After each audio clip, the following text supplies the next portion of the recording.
करो और सामने वो वो आप लोगों की सीट मैंने वहाँ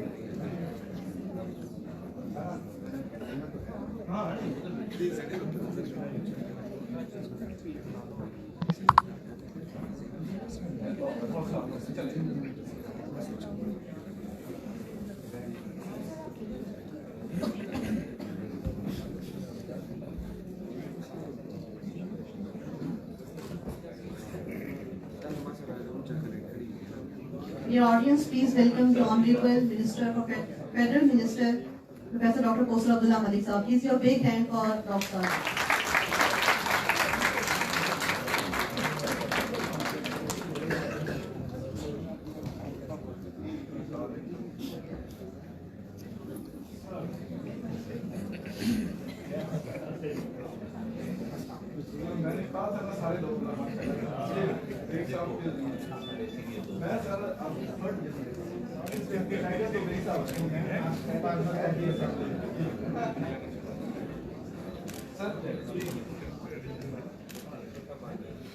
यार ये थोड़े से यंग बंदे जरा ये भी यंग ही है जो आ रहे हैं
क्या कह रहे हो? देखना ये लाइव आ रहा है लेकिन आगे से क्रिएट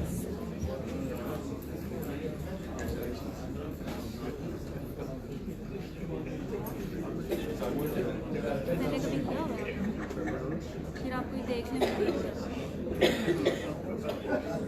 यूट्यूब पे देखना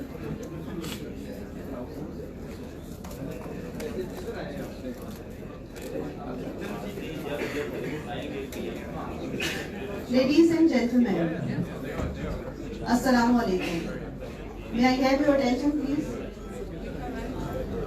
May I have your attention, please?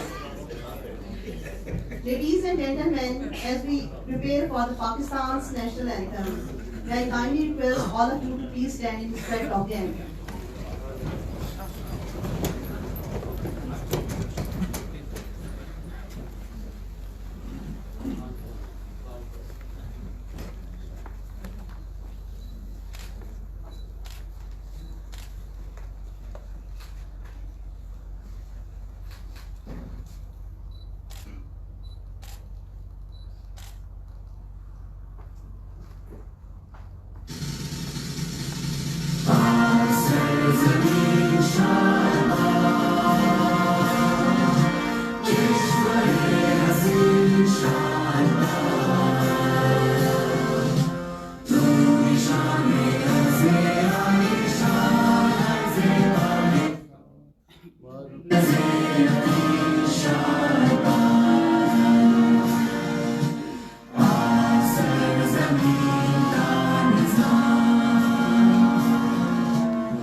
Honorable Federal Minister, Professor Kosar Abdullah Malik, esteemed guests, dignitaries, colleagues, and all attendees, Assalamu alaikum.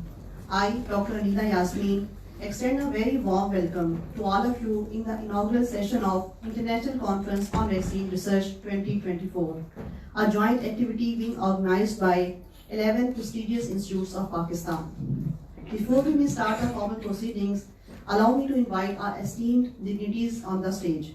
To start with, may I request the Honorable Federal Minister, His Excellency Professor Kosar Abdullah Malik Sahab, to please come on the stage and chair the session. Please give a big hand for Professor Dr. Kosar Abdullah Malik.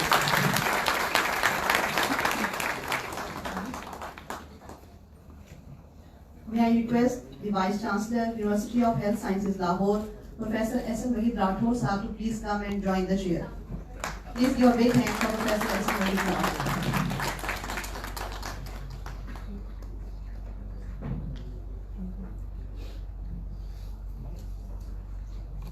May I request the Vice Chancellor, University of the Punjab, Professor Dr. Khalid Mahmood Sahab, to please come on the stage and join the chair.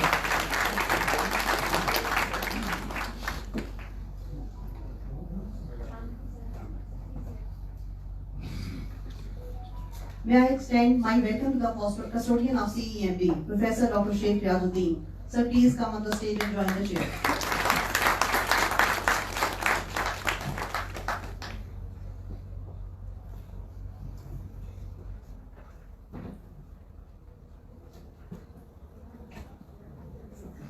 I now invite the Chief Organizer of this conference, Director CEMB, Professor Dr. Mauzur Rahman.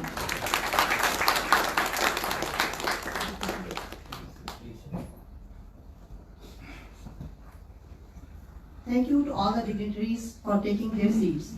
To formally begin the session, may I invite our MPhil scholar, Mr. Saadat Abbas, for recitation of few verses from Holy Quran. Mr. Saadat.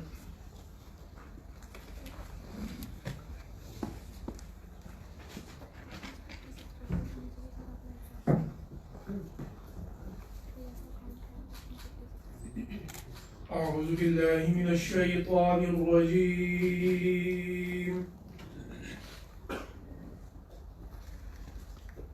بسم الله الرحمن الرحيم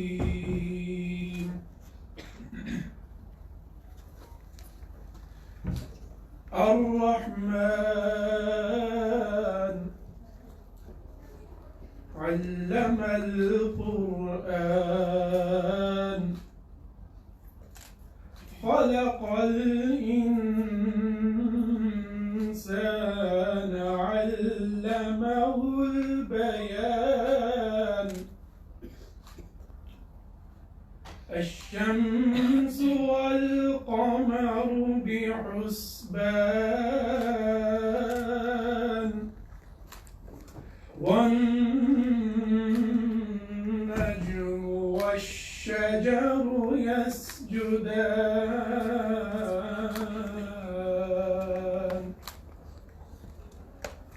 والسماء رفعها ووضع الميزان ألا تطغوا في الميزان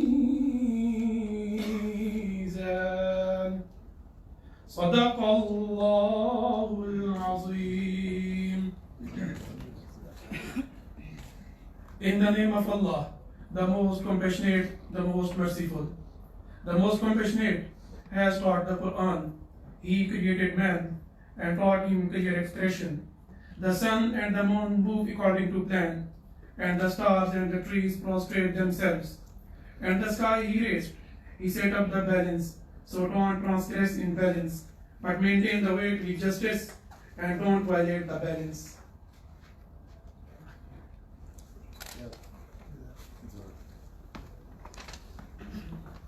Jazakallah khair.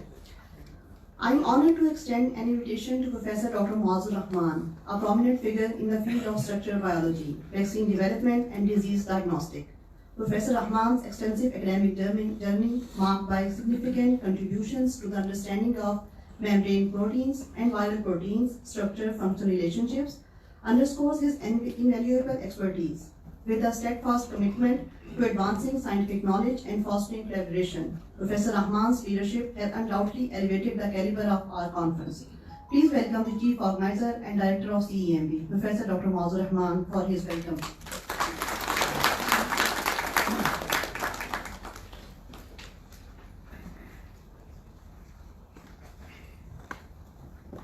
Bismillahirrahmanirrahim. Rabbi shrah li sadri wa yassir li amri wahlul 'uqdatan min lisani yafqahu qawli. Honorable Federal Minister, Food Security and Research, Professor Dr. Kausar Abdullah Malik, Honorable Vice Chancellor, University of Health Sciences, Professor Dr. Ahsan Wahid Raposa, Honorable Vice Chancellor of University of the Punjab, Professor Dr. Khalid Mahmood Sahib, and the custodian of the CEMB and the founding director of Center of Excellence in Molecular Biology, Professor Dr. Sheikh Riazuddin Sahib, and international and the national invited speakers, distinguished guests, and a number of the vice chancellors, and including Professor Shafuri Saab and other senior colleagues and the researchers, esteemed faculty members. On behalf of organizing committee, I welcome you all in the inaugural session of 2 days, this international workshop on current trends, prospects, and opportunities in vaccine research at this prestigious center of the University of the Punjab, Center of Excellence and in Molecular Biology. So there is not much need to introduce this center. This center basically established as a premier center in the field of molecular biology back in, I would say, rather 84 or 86 in 79. When the idea to establish this center was conceived in a high, level meeting, which was chaired at that time, the President of Pakistan, General Zia-ul Haq. Then Professor Sheikh Riazuddin will give a detailed lecture on the genesis of this center, and briefly he moved from Pakistan Atomic Energy Commission to Lahore, and then in discussion with very senior colleagues, the path for the establishment of this center was worked out.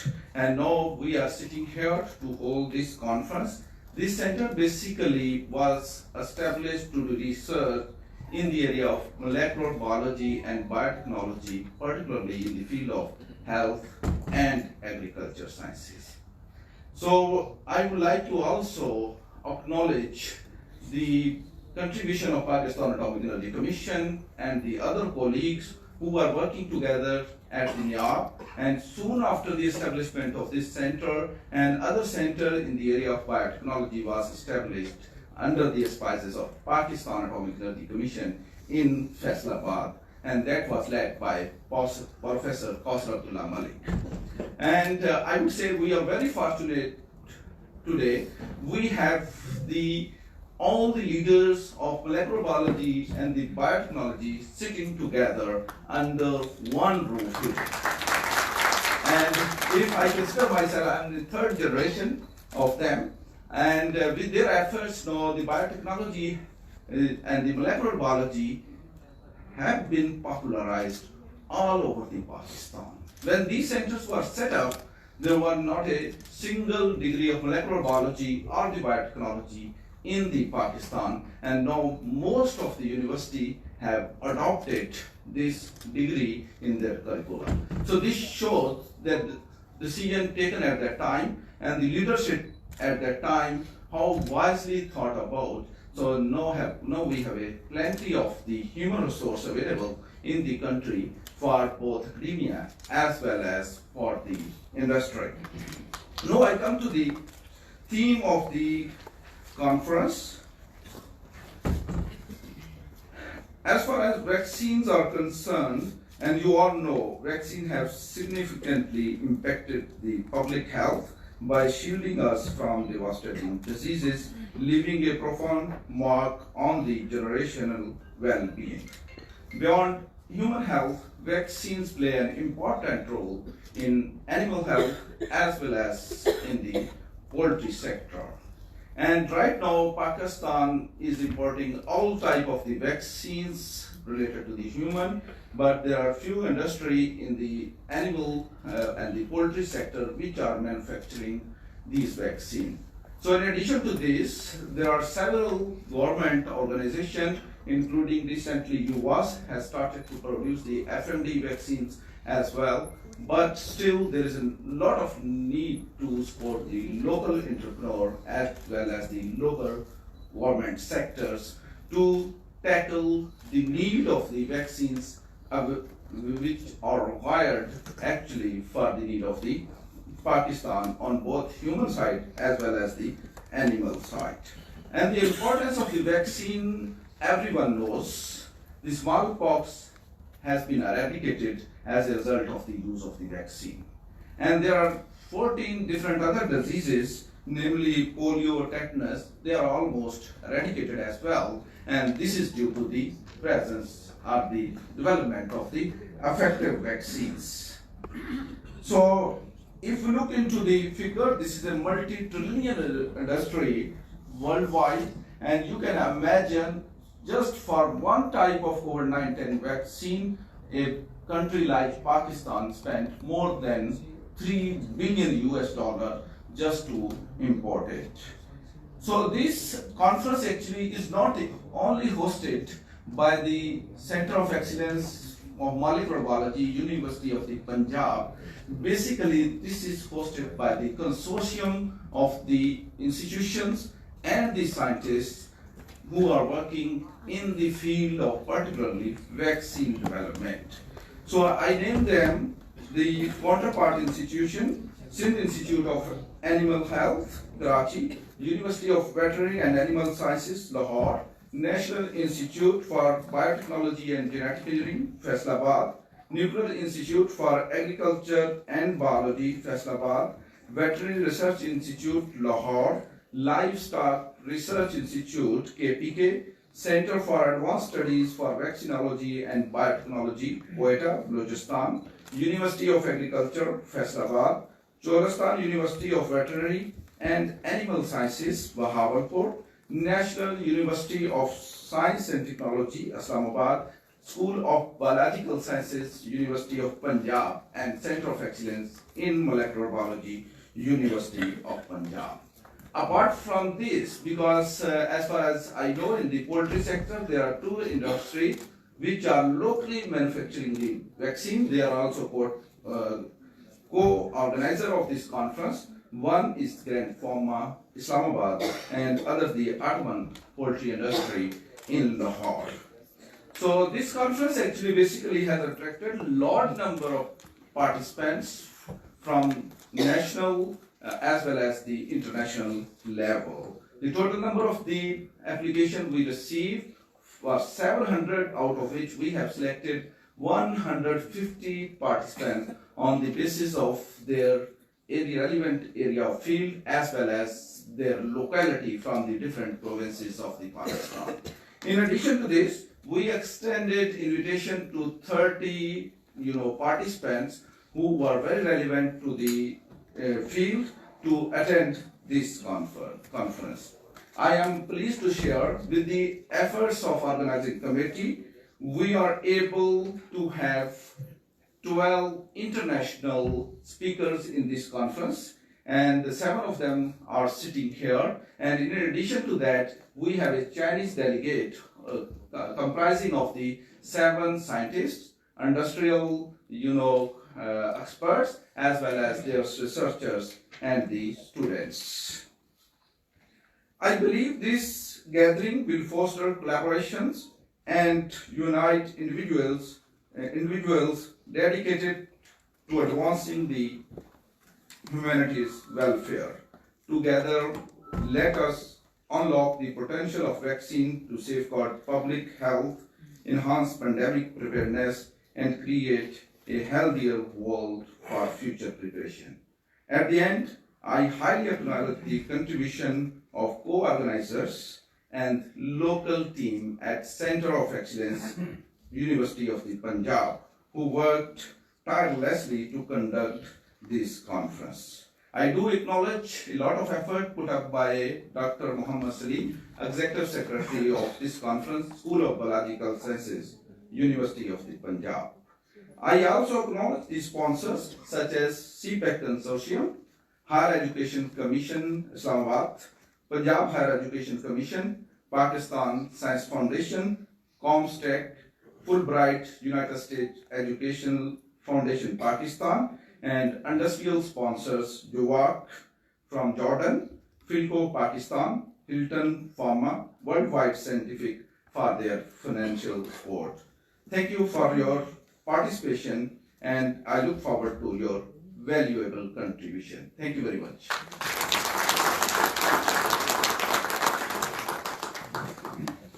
Thank you so much, sir. Dear audience, it's time to introduce our worthy Vice Chancellor, Professor Khalid Mahmood. Dr. Mahmood is an eminent figure in library and information science. He stands as a beacon of expertise and leadership both nationally and internationally. With a rich academic background and extensive research experience, including a postdoc research at the University of California, Dr. Mahmood has demonstrated exceptional dedication to advancement of LIS education and research. As a dynamic academician and active member of various academic committees, Dr. Mahmood's insight and leadership are invaluable assets to the academic community. I am honored to extend an invitation to Dr. Mahmood to deliver his speech. Please welcome Dr. Khalid Mahmood. Thank you, ma'am. Honorable Professor Dr. Kausar Malik, the Federal Minister, and I'm very much delighted to see very senior professionals and professors in different fields of biological sciences. Rather, I would say that they are the giants in their fields. Alhamdulillah, many vice chancellors are here, many other senior professionals, other honorable guests, esteemed colleagues, and my dear students. Assalamu alaikum and very good morning. It brings me a great joy to be a part of this inaugural ceremony of the International Conference on Current Trends, Prospects, and Opportunities in Vaccine Research, a groundbreaking collaborative event being held for the first time in Pakistan with a partnership of allied academic and research institutions from all over the country. The presence of esteemed international scientists and vaccine experts from UK, Austria, Turkey, Indonesia, Australia, USA, China, and from various institutions across Pakistan has truly elevated the significance of this conference. I am particularly heartened by the enthusiastic participation from diverse institutes across our country, which indicates a widespread awareness of the importance of the subject matter and a keen desire to engage in meaningful discussions and ideas sharing activity. I'm eagerly looking forward to the poster session where faculty members and students will be presenting their innovative research ideas. Ladies and gentlemen, the University of the Punjab holds a distinguished position as one of the Pakistan's premier universities with a well-deserved international reputation. We, the University of the Punjab, is not only the oldest institution of learning in this area of the world, but we are one of the largest universities in Pakistan as well. With 6 campuses, Allama Iqbal campus, Qaid-e-Azam campus in Lahore, Gujranwala campus, Jhelum campus, Khanapur campus, and very recently established Kothwal campus, and with 19 faculties and more than 150 departments, including many departments in the Faculty of Life Sciences, the university continues to produce high quality graduates. The Center of Excellence in Molecular Biology, CEMB, is a flagship institute of the university, has consistently garnered accolades for its pioneering work, particularly in addressing health-related challenges and contributing to the agricultural advancements. I extend my heartfelt appreciation to the scientists at CEMB for their dedication and valuable contributions. I understand the importance of striving for excellence in quality and productivity across all spheres of scientific inquiry. The field of science holds immense promise for breakthroughs in areas such as enhancing crop traits and unraveling the complexities of human genomics. Our endeavors are focused on combating issues related to plant pathogens, low agricultural productivity, and genetic disorders in humans with the aim of developing accessible medicines and user-friendly technologies for the benefit of society. I am pleased that all such kind of research is being carried out at CEMB, University of the Punjab. I have consistently advocated for the exchange of knowledge among scientists, urging my colleagues to organize conferences, seminars, symposia, and workshops to facilitate the dissemination of expertise. I commend Dr. Mazur Rahman and his team for their meticulous planning and organization of this conference, which has brought together 11 institutes from across Pakistan as partner institutes of this esteemed conference. This collaborative effort is truly commendable and reflects our collective commitment to advance scientific research and innovation. Vaccines play a pivotal role in promoting public health by serving as highly effective and cost-efficient tools for preventing infectious diseases and saving lives. In the poultry industry, vaccines are indispensable for safeguarding flocks against diseases such as avian influenza, Newcastle disease, and infectious bronchitis, thereby ensuring both the health of birds and the economic viability of poultry farming and likewise in livestock. Similarly, in the realm of human health, vaccines have made monumental contributions by eradicating or significantly reducing the prevalence of diseases like diphtheria, rubella, chickenpox, and tetanus, and recently the COVID-19, thereby improving overall well-being and quality of life. I firmly believe that research institutes like CEMB should redouble their efforts in developing practical technologies that address the everyday challenges faced by ordinary citizens of Pakistan. You may be rest assured of my unwavering support for innovative ideas that have the potential to contribute to the country's economic development. Once again, I extend a warm welcome to all invited international and national speakers and participants at this prestigious campus and wish you every success in this two-day conference. May the Almighty Allah bless you all. Thank you very much.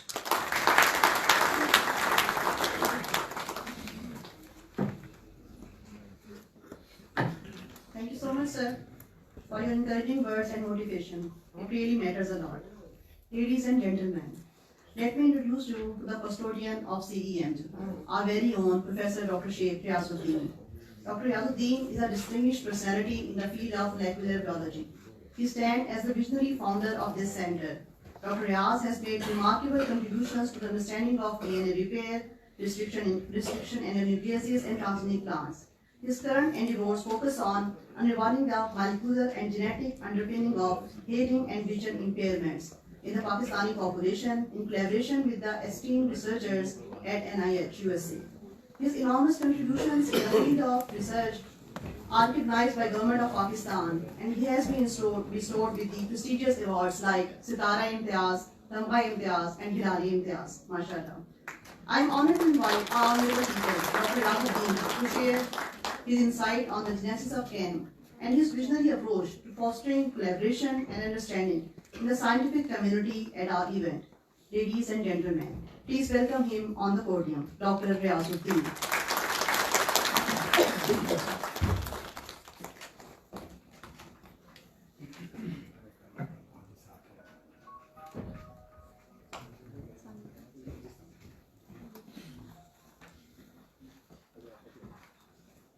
Bismillahirrahmanirrahim. Thank you for a very fine introduction.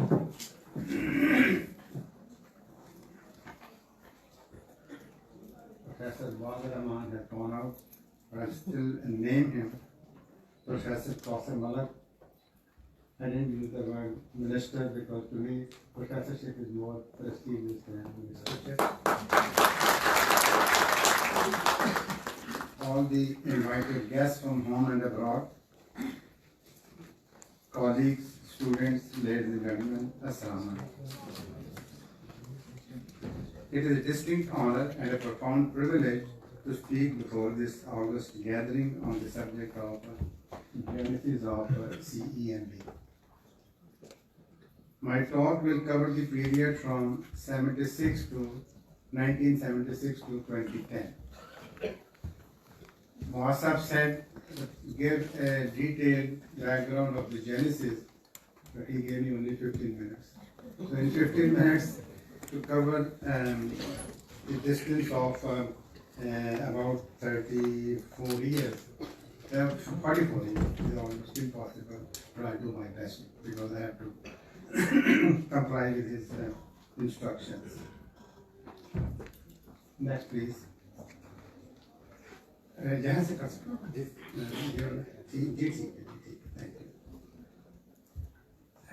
There are, okay, as I said, and I repeat, you see, I have been asked to walk you through the history corridors of the Center of Excellence in Molecular Biology. I'll start from 1976 because that was the beginning of birth of molecular biology at the international level. In 1976, our Boyer, a biochemist at the University of California, San Francisco, and यार अंधेरा ना करो, अंधेरे में मैं खो जाता हूँ, थोड़ा सी रोशनी मिल जाए, but thank you, काफी लोग पढ़ लेंगे, लोगों माशाअल्लाह नजर इनकी बहुत अच्छी है. And venture capitalist Robert Svensson together founded the first DNA company in the world and called Genentech. That was the first DNA company established in San Francisco with only a capital of $1,000, with no assets, no other assets, no equipment, and not even a secretary in the office of the company. MashaAllah, today the worth is over several $billion, 26.4 US billion dollars, and the number of employees is more than 39,000. Now, initially, the company focused efforts on the cloning of human pharmaceutical protein genes. So if Moss says, you see that we are focusing on human pharmaceutical protein genes, so no wonder you see it started in 1976. The only reason we are doing it now is because the patents have expired. Once the patents expire, you have again a virgin period and later.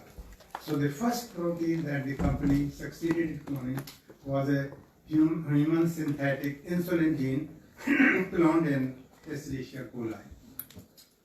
In 2 years, in 1978, they made another success, and they announced another success because cloning of somatostatin again in Escherichia coli. Now, these cloning activities yielded gram quantities of the SAT2 proteins when previously they were not available even to see with the naked eye. So these gram quantities, you can imagine, you see the worth of the protein, and that made the technology very famous. their shares rose dramatically, the worth of the company rose, and as a consequence, the newspapers like The Economist, Times, Newsweek, they greatly commended the efforts of the company and forecast it as a new revolutionary biotechnology which has the potential to galvanize and broaden the industrial structure of developing and developed countries alike.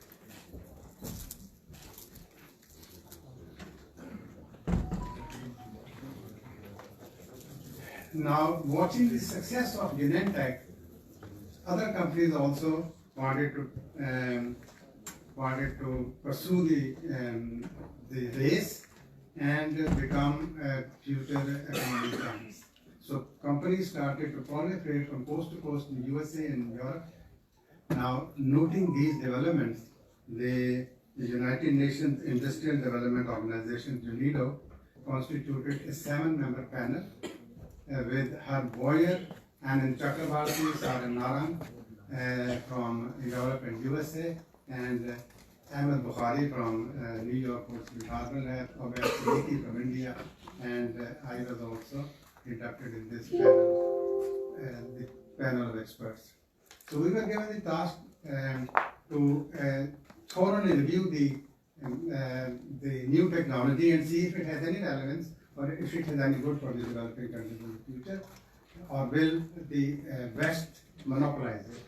So we had extensive discussions, several meetings in Vienna, in Belgrade, in Madrid, and finally we made a recommendation that the best way to go for is to establish a UNIDO center, a 2-component UNIDO center with one component in the West, in the developed world, and one in the developing country, and they should focus on building biotechnology capability of scientists in the developed world. So that was the. Now, our proposal was again given to another group of experts, which included Professor Abdul Salam, and they fully endorsed this proposal, but recognizing the potential of the new technology and the proposal, he wrote a letter to the then President of Pakistan that Pakistan missed the train when I made a proposal, he made a proposal to establish this institute, the Center of Theoretical Physics in Pakistan, and that was refused during the time of General Nehru. He said that here is another opportunity, and the words he used was, "Don't miss the train again."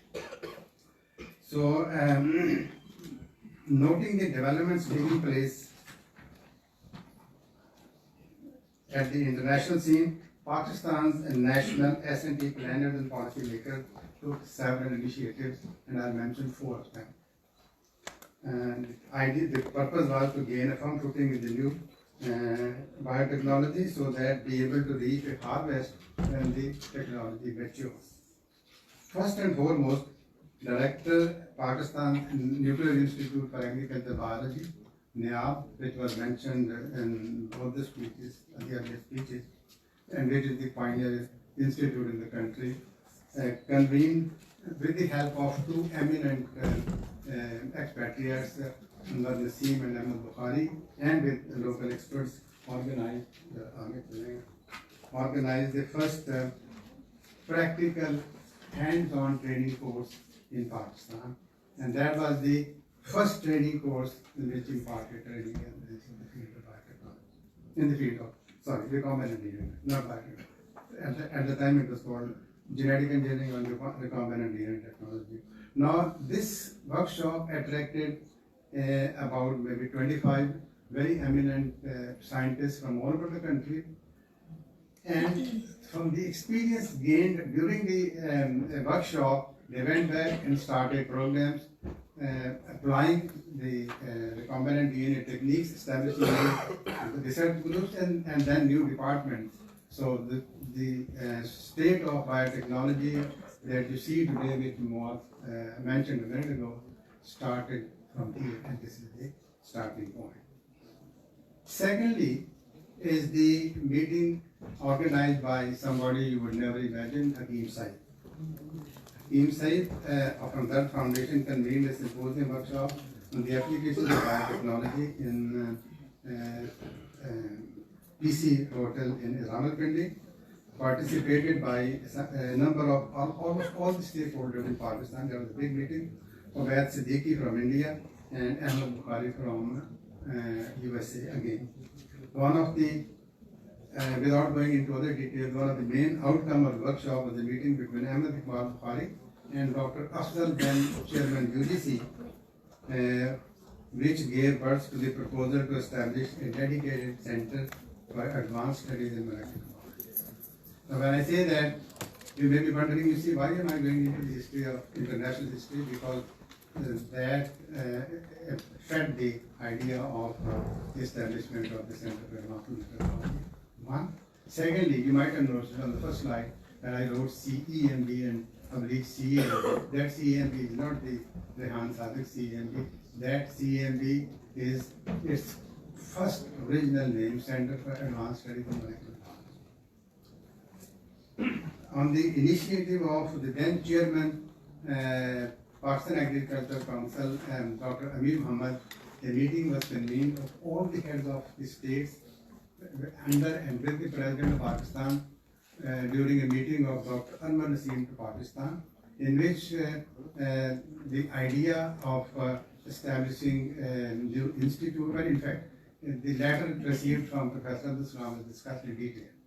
After an extensive discussion, it was decided that Pakistan should make an offer to host one of the components in Pakistan. And for that purpose, it was decided that the University of Punjab will take the leading role because, as the Vice Chancellor said, UC being the oldest university and the most famous university on the subcontinent, having produced 3-4 Nobel laureates, was thought as the most appropriate. So then it was thought, you see, that this newly embryonic center would become as the platform to route the offer to United Nations. Thirdly, the Vice Chancellor of the University of Punjab, Professor Kharat Ibn Rasa, convened a meeting of all professors of the Faculty of Science and the Faculty of Chemical Engineering with 2 invited guests from NIAB, myself and Professor and Dr. Naqvi, Director. The meeting decided to immediately establish a new department named Center for Advanced Studies in Molecular Biology. The chairman of the Zoology Department, Dr. Rifat Hussain Jafri, present in the meeting, offered to host the new department or the institute in his department in 2 student laboratories on the ground floor. While I remained at NIAB, Faisalabad, the meeting designated Dr. Shkuri Saab, sitting right in the front, and myself as the coordinator and co-coordinators of the new center. So I worked for about 4 years from Faisalabad, helping him and assisting him in whatever help he needed, and he did a marvelous job. In 1984, the center convened an international symposium workshop, and that is the one that was referred to by Professor Massa, participated with 2 Nobel laureates, James Watson and M. Smith, and 3 potential Nobel laureates who had not received the prize then, but within the next 3 years received prizes, which I'll show you in my slides later on. During a lunch meeting hosted,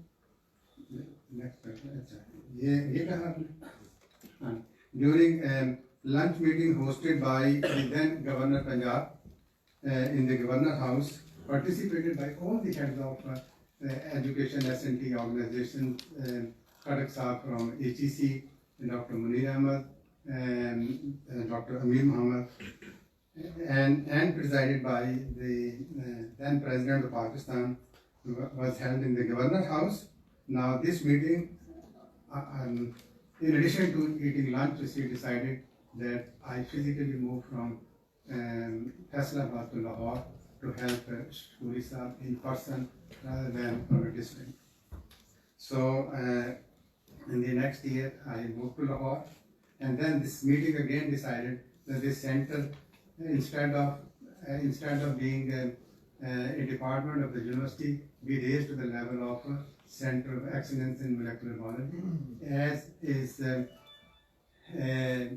prescribed by the 1974 Act of the Parliament. So thereon, its name became from CEMB, Center for Advanced Studies in Molecular Biology, to CEMB, Center of Excellence in Molecular Biology.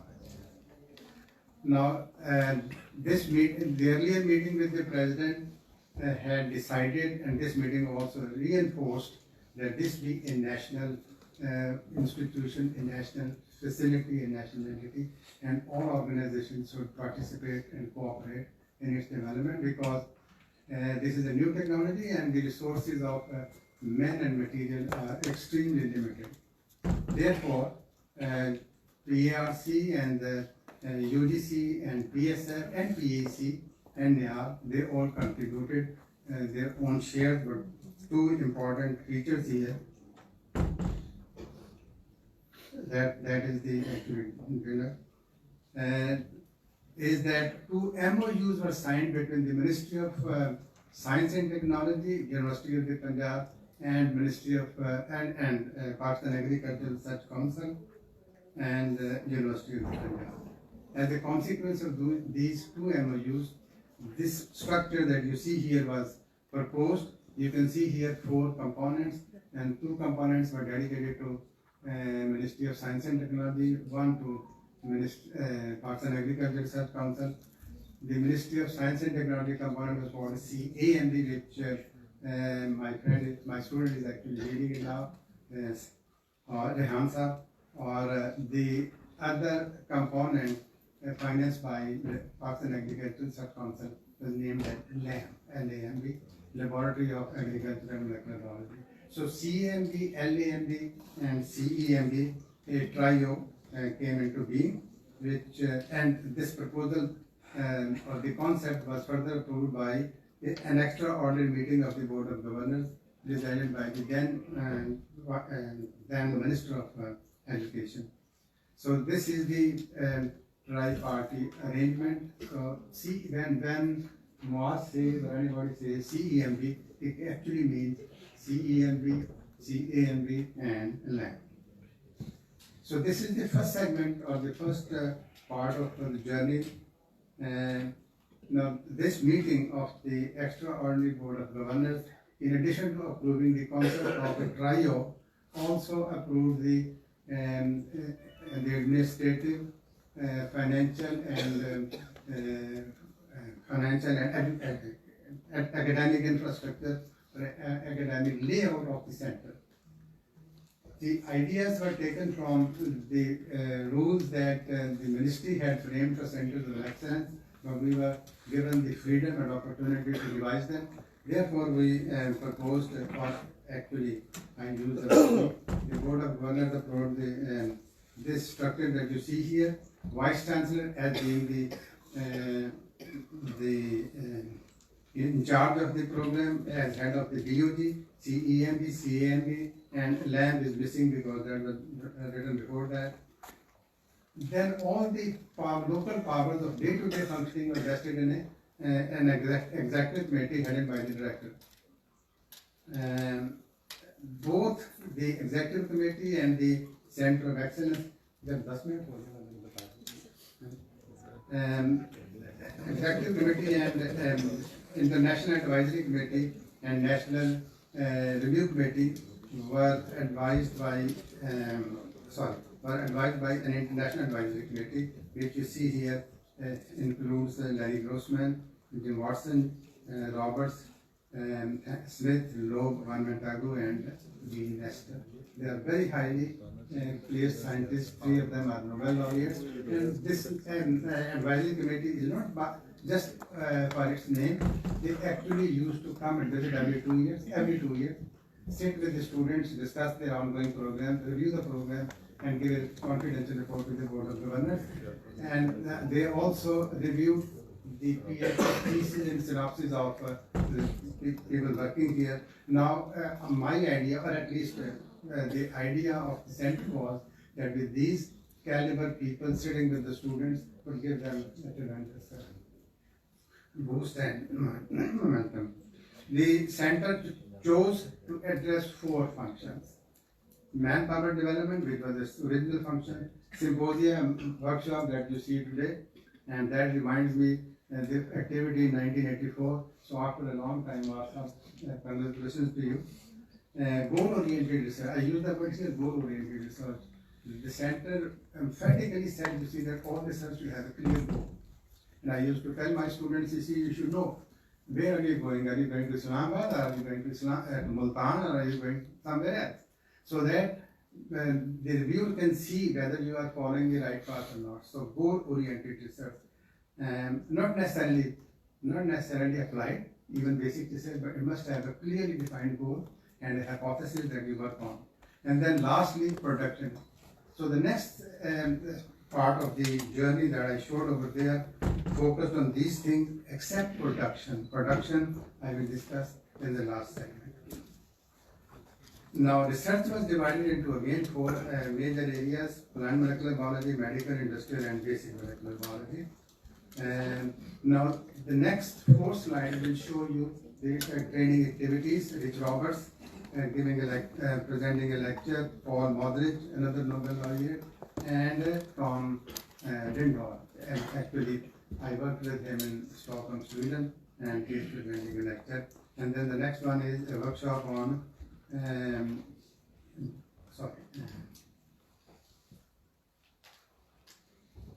workshop on DNA for justice. And so this was the gist of the summary of the activities regarding a symposium seminar. As a consequence, we trained about 236 MPhil, 70 PhDs, and the enrollment stood at that time 91 MPhil and 80 PhDs, and organized 74 seminars, almost regularly, 4 a year, and then every second year an international activity of this kind, if I may say. Products and processes developed during this 15-year period. I just list here. 5 years. Thank you. It was party number. Our focus was on first on agriculture and DT cotton and Tayyib Sahab हैं, he was the leader. और इनके साथ Idris do I see here or is he not? Idris Sahab, a very dynamic person. So he's a field man. ये lab man है, वो field man है. But when I say that, please don't misunderstand me. He is only the captain. They are only the captain. पूरी team जो है, वो catch भी आप पकड़ती है. और हम कोई और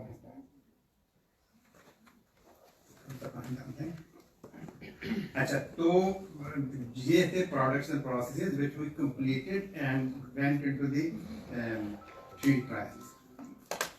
Forensic DNA में अपना जहाँ रेहान साहब की टीम बैठी हुई है, माशाल्लाह बहुत complicated cases ये small setup के साथ हमने किए और commended.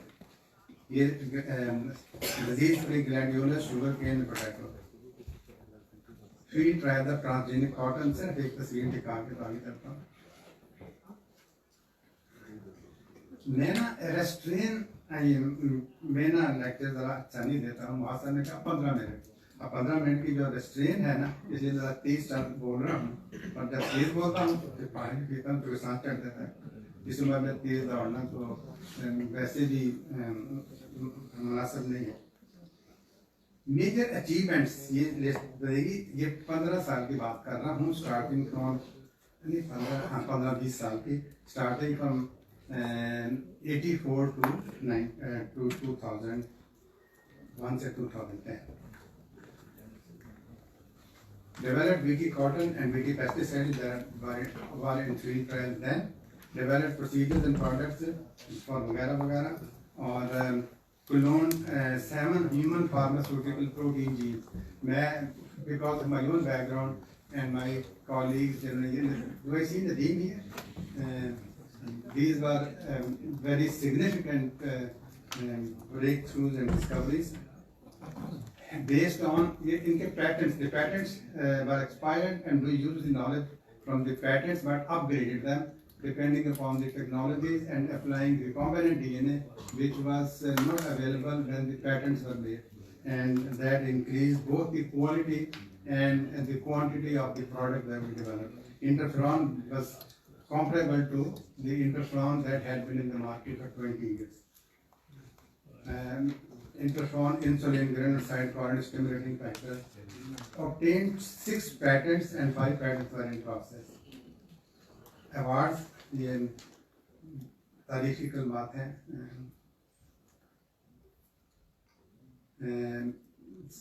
This is a prestigious award from Islamic Development Bank. Now I come to this last leg of the journey. अगर आप थक गए हो तो मैं ब्रेक ले लेता हूँ, क्योंकि जर्नी में वो काफ़ी तेज से आपको पकड़ के ना हाथ तो भाग रहा हूँ. आप देखेंगे कि बंदा ऐसे मालूम इतनी तेज भाग लेता है. और रिसर्च हमारा मोटो जो था, always from the beginning, basic research के लिए भी और applied research के लिए भी, all research carried out at the center must either add to the international knowledge, which means there should be basic research, but basic research of international significance and international standards. It means comparative where other labs in Europe and US are working and you are competing with them. Now this I was able to do that by entering into collaboration with them rather than competing with them. So most of our research in the field of basic research is collaborative with Johns Hopkins University, Portsmouth Harbour Lab, University of Maryland, University of Washington, Seattle, Ghent University, Belgium, University School, London, and the research was supported by international agencies like US NSF, US NIH, Rockefeller Foundation, or European Community. So it provided additional funds, it provided opportunities for my students. So all PhDs that I gave you the number here had the opportunity of spending at least a year to 2 years in the counterpart lab in Europe or USA, carrying out a segment of the PhD thesis, reported in their thesis. We entered into an agreement with them. As part of the agreement, it was decided that the work they do in their lab will be included in the PhD thesis of the student submitted to the University of Punjab.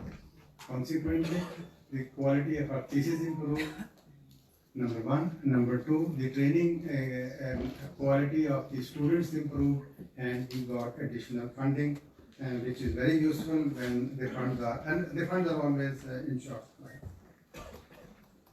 So in 26-25, we decided that now we should go in partnership with the industry, because we have already developed products and processes, and bring in money from the center. And the goal was that by 2015, the center will become self-sustained. This is 206 and 204.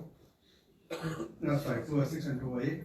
And so we thought this by 2015, the center will. I'll show you a slide giving the financial layout that what I'm saying is not just by saying, it's proven on that. This slide simply shows you the yellow write-up, tells you which institutes and industries participate in the Saponi. But the important part is the middle thing, CGMP compliance facility for purification of human pharmaceutical proteins. If you're familiar with the purification of human pharmaceutical proteins, they have to be prepared, because they are for human use, so they have to be prepared according to the international purity criteria, which is that you must have a CGMP facility. Now at that time there was no CGMP facility in any of the university or even in the industry, so we were the first to propose that. So now we have been the first to propose many things, and the problem is that when you propose it the first time, it's not easily accepted. But the good thing is that after 5-6 years, you see that everybody is now jumping on the bandwagon and not only accepting it, but practicing it. So now everybody talks about CGMP, and in fact it is a part of a DRAPS and regulatory system. Now Lahore Biofoam. So the last leg is the applications commercialization. The Lahore Biofoam 2008 being inaugurated. Gladiolus, I think it was a big success. Fungus free, all diseases free, and also colors which were not previously naturally available. And again, the credit goes to Idrisa. Conceiving and developing of future plans, which I then called as Vision 2015.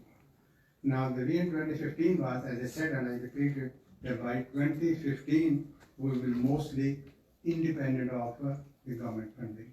And I said mostly, not 100%, because we said we'll remain dependent on HEC or then UGC for at least another 5 years, and in 2020 we'll be completely independent. CEMB Vision 2015, which I just described to you, the only two slides were, this is the CGMP layout. The problem was that many people didn't even understand. When it went out for review through HEC, one of the reviewers commented that PCSIR lab in Lahore had a very good facility for bacterial production. Why don't we use that? Be as it may, this facility, the plan is still there. It's not yet approved, but the efforts are continuing, and MASAB is working hard on it. Now, this is the annual financial layout plan, and if you look at the bottom three rows, you see it shows that the GOP se jo request hai, sorry, my funding level that is gradually decreasing, own earnings have been increasing, and endowment created. Again, the concept of endowment was not easily digestible by the planners and policy makers. MASA has already developed an endowment. Congratulations to you. Thank you. This was the structure that we conceived for 2015. As you can see, a private company here, and this we named the center. We said we already have trios. Now another component called CCMB.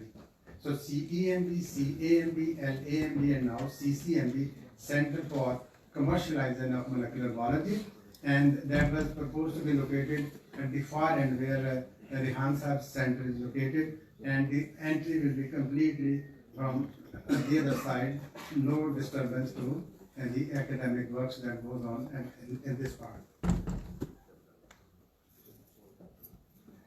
So finally, this was conceived as the layout which was to come into being in 2015, and unfortunately is not in place yet. I haven't lost hope, and I'm glad that after I left in 2010, and now we are in 2024, so this is about 14 years, and I'm very glad to see a permanent director after a lapse of about 15 years, a permanent director who is a visionary, who is dynamic, and who is working with the missionary zeal. And as I stand here, my mind goes back to 1984, where similar activity was planned, and I'm very pleased to see. And in the end, you see, I thank you once again for inviting me and giving me this opportunity. I congratulate the organizers, wish our guests from home and abroad a very pleasant, enjoyable, and scientifically rewarding stay in Lahore. Nawaz has selected the best part of the year. I believe if you were to come in June, you would run away. May Allah subhanahu wa ta'ala protect you from all evil, and keep all under His most tender care. Amen. कोई सवाल तो नहीं रखने ना? ठीक है, तो ये ना ठीक है। Thank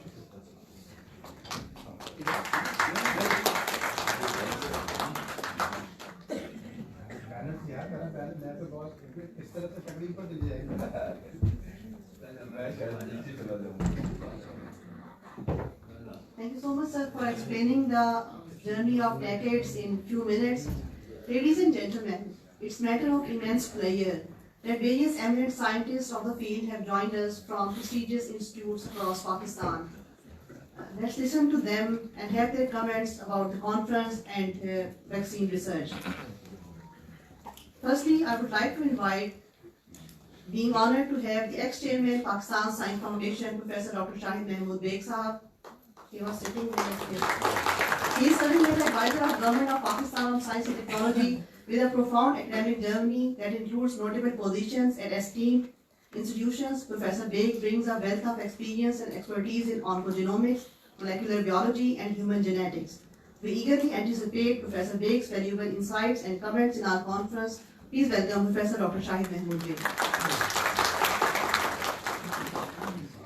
Thank you very much. Assalamu alaikum and a very good morning, ladies and gentlemen. Indeed, it's a real honor and pleasure to be part of this inaugural ceremony. Research on vaccine is a challenge everywhere, and we have realized during the COVID-19 how important is the research on vaccines. And the solution for infectious diseases, it lies in the development of vaccines. I pay my gratitude to the organizers of this conference. They have invited the experts from all over the world, 12 invited speakers, and some of them are online. So this is a wonderful platform to discuss how we can develop the vaccines against the infectious diseases. And you know, it's a very big challenge. We have all the relevant stakeholders sitting in this auditorium. Now the science is all about networking, collaboration, sharing of data, sharing of facilities. And today, I'm thankful to the organizers there. They have invited all the relevant stakeholders in today's conference. I will not take much time, I'll only take 2 minutes. I wish you all the best, and I hope you will have a very impactful and meaningful 2 days conference. I wish you a very good stay and my best wishes. Thank you very much. And as a chairman of Pakistan Science Foundation, it was the mandate of the Science Foundation, and it was my dream to promote and create the science popularization and science conducive environment. And today, by looking at the gathering, it gave me so much satisfaction that we are having the science conducive environment. And again, thanks to the organizer, the young leadership of this institution, the standard, the elders and the leaders of this institution have set. I'm sure Dr. Moaz and his team, they will further raise the standard and the quality of good science. Thank you very much. Thank you so much, sir. Ladies and gentlemen, we have been privileged by the presence of another eminent personality from academia, Professor Dr. Talat Nasir Pasha Saab, who is distinguished academician with extensive expertise in animal and food sciences, coupled with a profound background in education administration. He has been bestowed with prestigious awards, Hilal-e-Imtiaz and Sitara-e-Imtiaz, recognizing his significant contribution to academia. Please give a big hand to Professor Dr. Talat Nasir Pasha. Bismillahirrahmanirrahim. Thank you very much for giving me this opportunity and this wonderful meeting. And congratulations to GAM and its leadership for hosting this important. I belong to veterinary sciences, and in my case, vaccines are even more important than human health sciences. In agriculture, we are agriculture country, and in this livestock is much more than agriculture. In the GDP, about over 60%. And there, we are in a situation where we import animals from foot and mouth free countries, and we have imported poultry genetics, and all are their challenges, and unfortunately there's not much facilities available in the country where we can have what are the viruses, prevailing viruses in the country, and what are the best facility where we can have a vaccine matching. And with the fear of disease, if I talk about foot and mouth vaccine, our commercial corporate dairy sector even using 7 strain vaccines. And the institution like CEMB come up with take this challenge and give the facilities to the farming communities for vaccine matching, for characterization of the prevailing viruses, and even provide antigen to the companies who are interested to go for commercialization and vaccine production. And this is a very unique conference where all stakeholders are sitting, and we should come up with the recommendations and suggest to the government. Dr. Saab, maybe your last working day, but you still have influence that we should have our own solutions for the problems. How much now the farming system has improved. Minimum size of poultry farm is not less than 100,000 birds. Livestock farms are now up to 5,000, 6,000, 10,000, and we have, thanks to leadership of livestock department, they have established first disease-free compartment, and from there they will be starting the export of red meat. We are in a region where all are around us are all importers. You talk about Middle East, Far East, China, even Iran, and we have to create an environment where we can have a disease-free conditions, and we can boost our economic development. And this livestock sector is a value addition of agriculture. A lot of economic development and lot of our food security is related with this sector. And diseases are a big threat, and we are sometimes overdoing in vaccinations, and we have to do these things scientifically, and these institutions and all those collaborators have to give us the scientific ways of moving and cost-effective ways of moving forward. We cannot do much of the vaccination. Thank you very much once again, and very best wishes for the success of this conference. Thank you so much, sir. We are honored to have Professor Dr. Naseem Ahmed, ex-Vice Chancellor, University of Veterinary and Animal Sciences, among us. He has come running, so I will leave the mic. Thank you. Delighted to be part of this. Greetings, everybody. Just will take a minute. Thank you, Maus, for inviting me and taking us in the loop. Just last year, the U.S. got the first vaccine biological approved production authority from DRAP. That is one big achievement, and now we are in process of production of the quality vaccine. I think my message to all of you is that it's high time that the indigenization, local production of vaccine, which are of high quality, is the need of time. We not going into details, and such a plethora of very outstanding peers from UK, Turkey, and all over the world.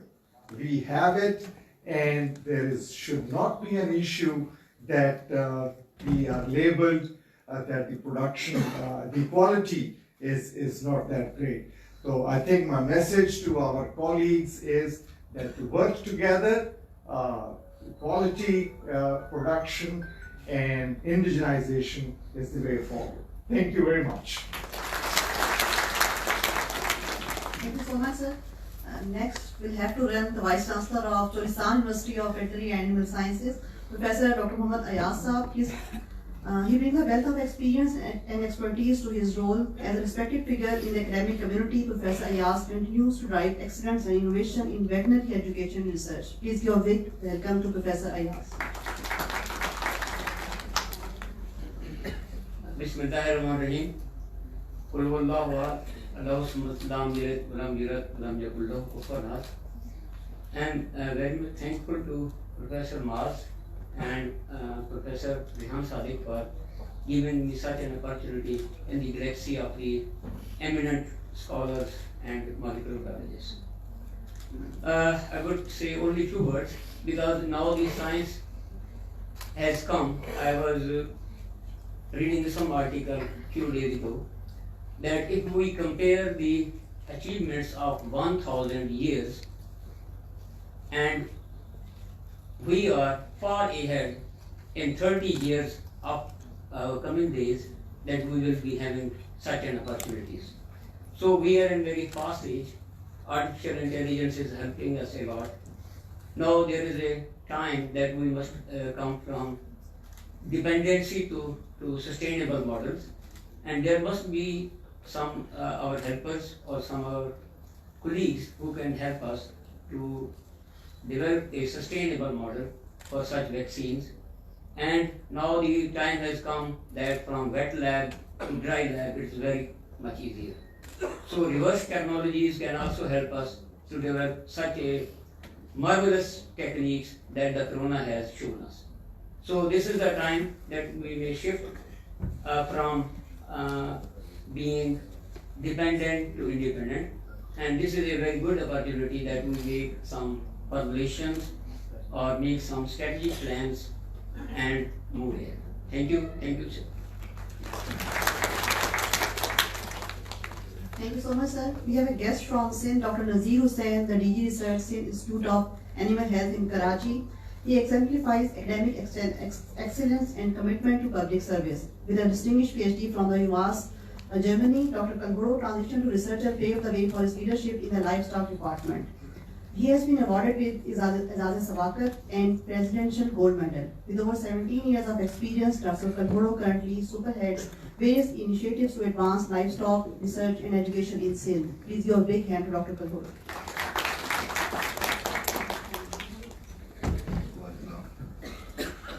Ladies and gentlemen, Assalamu alaikum and very good morning.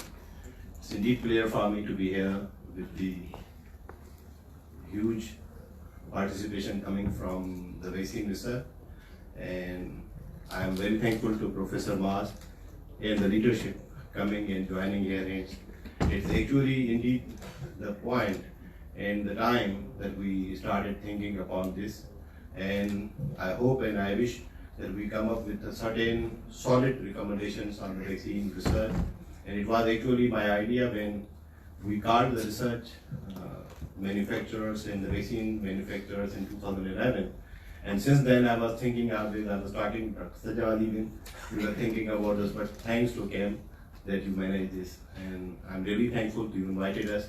Later on we have a presentation, maybe in the second session, we will talk about how we are doing and what we are doing in vaccines. Thank you very much, everybody, please.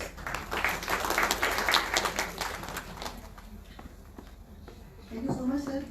The participants we have been joined from all over UK. Professor Dr. Iqbal Munir is sitting here. May I invite him for his, I will introduce him in the session because we are getting short of time. Please a big hand to Professor Dr. Iqbal Munir, a very renowned scientist, a luminary figure in the field of vaccine research. He traveled from UK. Our claps have stopped in a second.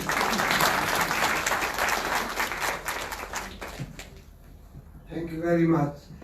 I think it is unexpected. I didn't know that I have to speak, but anyway, I really, at this moment, so many senior are sitting here.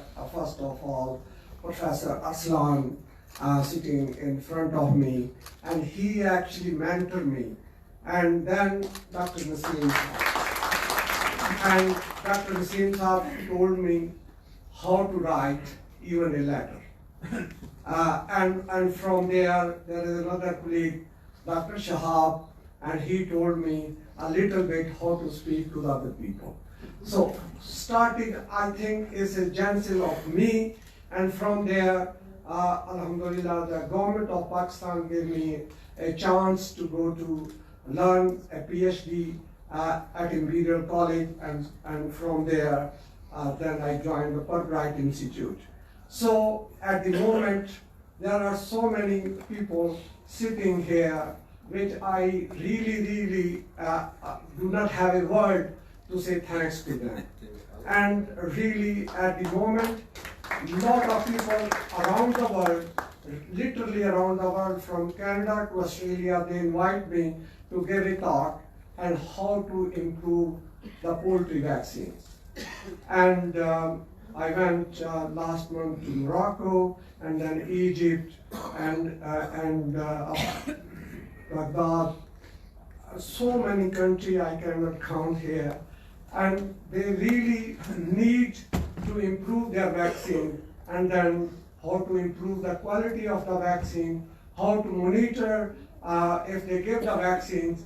And even in the UK, last year we culled more than 5 million birds, and the total cost of culling to control the spread of avian influenza in the UK, small country, run into billions.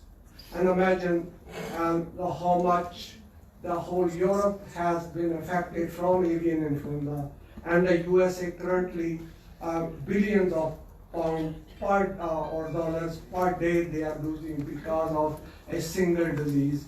And there are so many other diseases even in the poultry which are completely hidden, which are causing a lot of damage to our farmers, because there is not effective, or I would say, the monitoring of the viruses which are circulating, or then the farmers do not have an opportunity to how to control it, because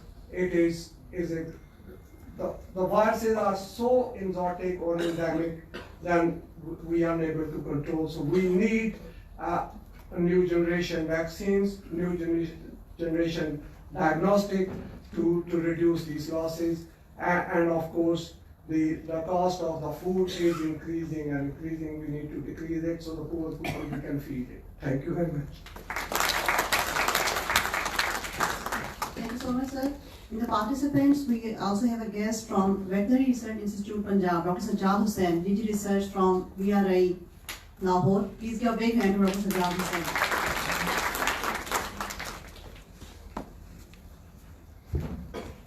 Bismillahirrahmanirrahim.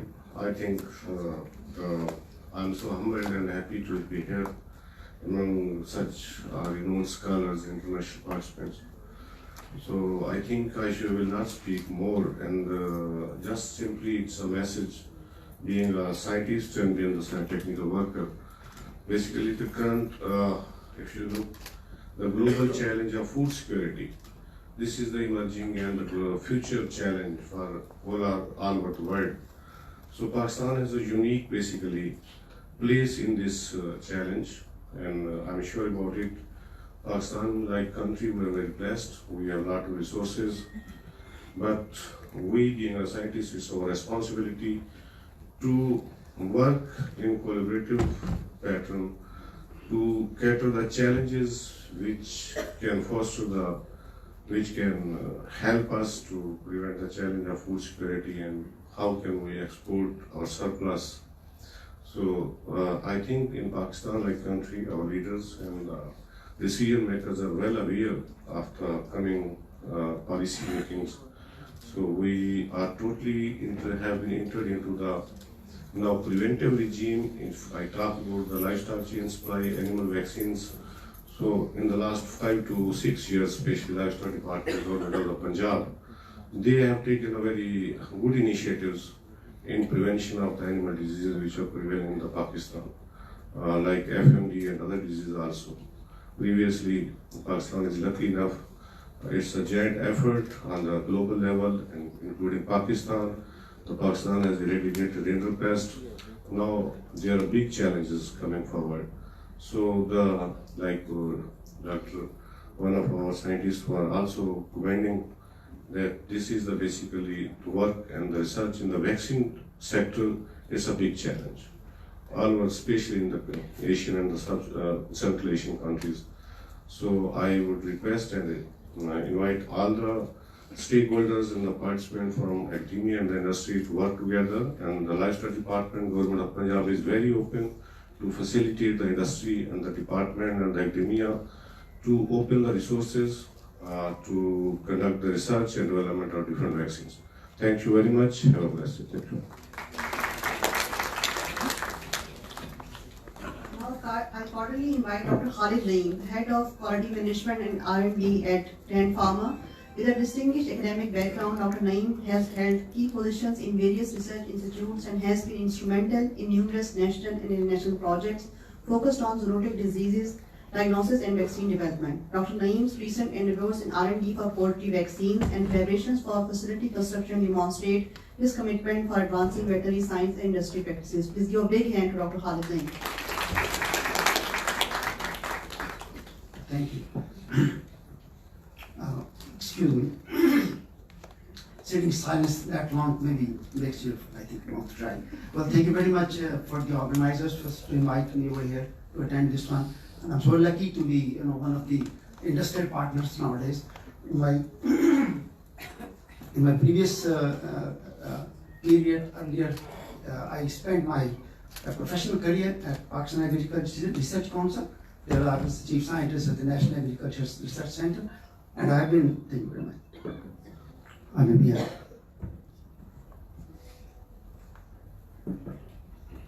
During my career as a scientist, I had a dream like many young people would have to work on zoonotic diseases. So sitting at NIRC and across the road there's NIH. So since 1983, I tried a number of times to work together, but unfortunately couldn't get hold of it. Till luckily, there was bird flu in 2005. And then we had really great love with the human health people. And that basically started the path of One Health approach. So happy to work with them together, One Health person. And then later on, we tried to approach and develop vaccines and work together for vaccines, especially for zoonotic disease vaccines, my area of interest. Again, the same, issue. And then, I don't know, unfortunately or fortunately, we had this COVID. So the moment it came, everybody realized we don't have a place to produce vaccine. We were begging around for vaccine from other countries. And then I think that time, this the feeling was a little bit serious. And I think this forum today that Dr. Martin's team has done is, they have done this the tripartite, I think, combination of human health, animal health, and biotechnology. And I foresee that this triangle can help us, lead us to where we wanted to be in maybe 80s and 80s, when I was young really. But I still feel young because I am now doing the private sector. We have established a production unit. So after retiring in 2013, I thought nobody is interested, nobody wants to help. Let's do it on your own. So I think I just wanted to mention that first, I started in 2013, and since then we have now 33 registered vaccines, poultry vaccines here. And we look forward for further collaboration with the department here, and look forward to collaborate abroad, focusing on the vaccines. Thank you very much, really indeed, for organizing this.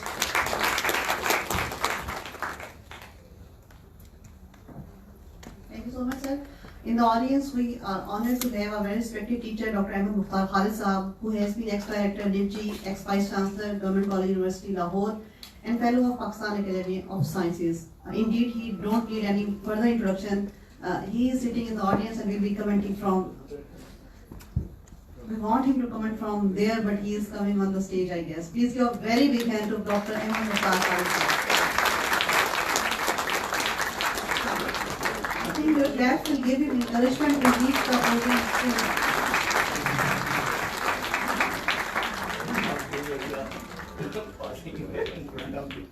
ये बदतमीजी तो नहीं चलो मुझे छोड़ दो बेटा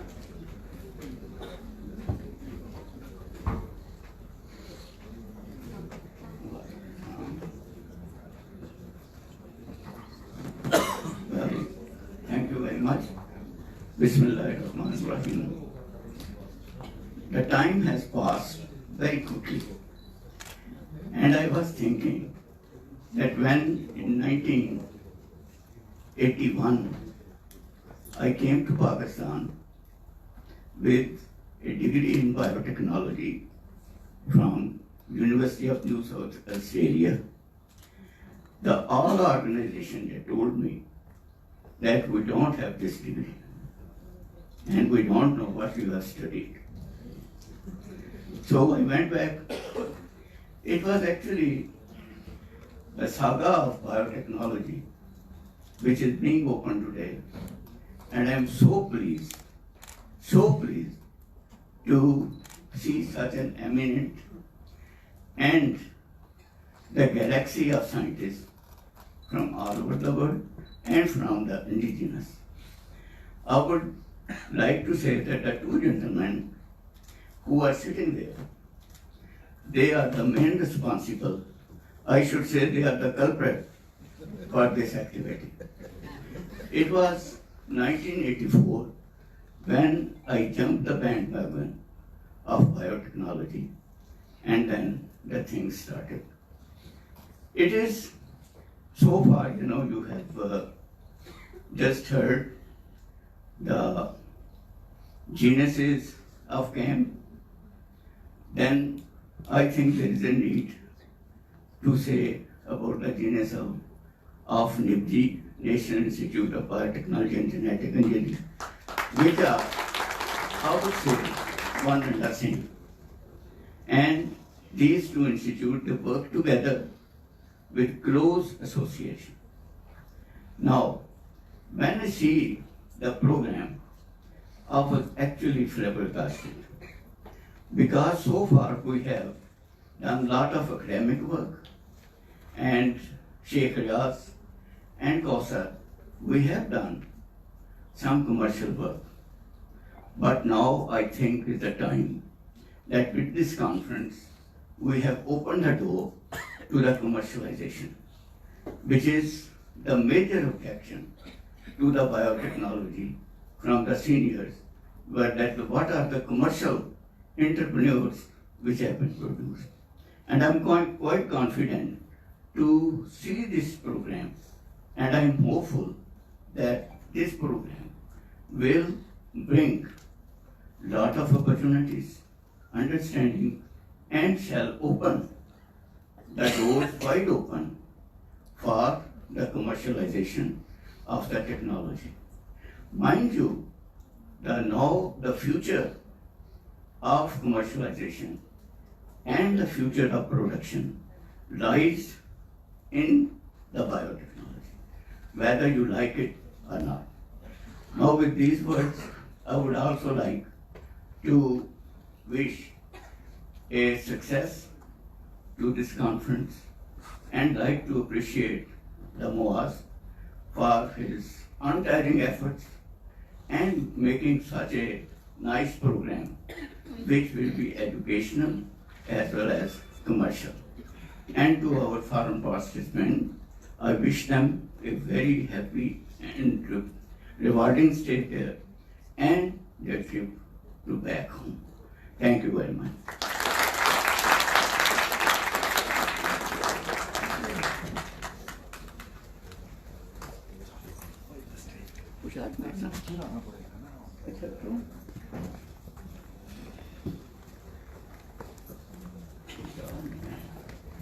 Thank you so much, delegates. It's time to extend my warm welcome to our guest of honor. Ladies and gentlemen, we are obliged and humbled by the presence of Professor Ehsan Wahid Rathod, the Vice Chancellor, University of Health Sciences. Professor Rathod is a distinguished figure in fields boasting over 35 years of expertise in medical education and administration.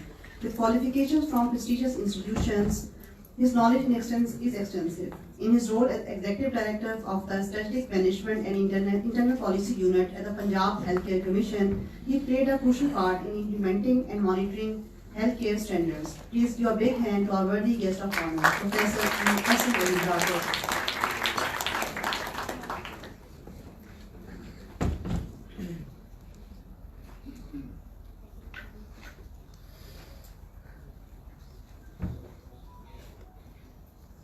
Bismillahirrahmanirrahim.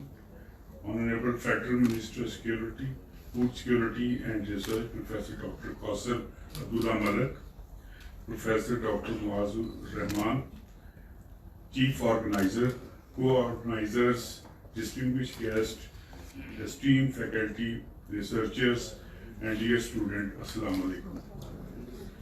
It is my pleasure and honor to be the guest of honor for this inaugural international conference on current trends, prospects, and opportunities in the vaccine research.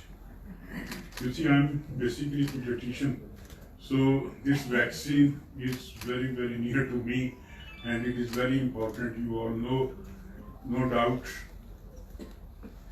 Pasha Sahab has said that it is more important for the animal health, I think, but being a pediatrician, when I see a patient with a polio and whole family is, you see the stress they are facing, I think, and these are the preventable diseases, and unfortunately, still we are having, it is the country where we are having the polio, and only I think two countries are in the world where the polio is, and this is lack of still awareness that we are not in false and wrong concept, misconceptions that people are not getting their children these vaccines.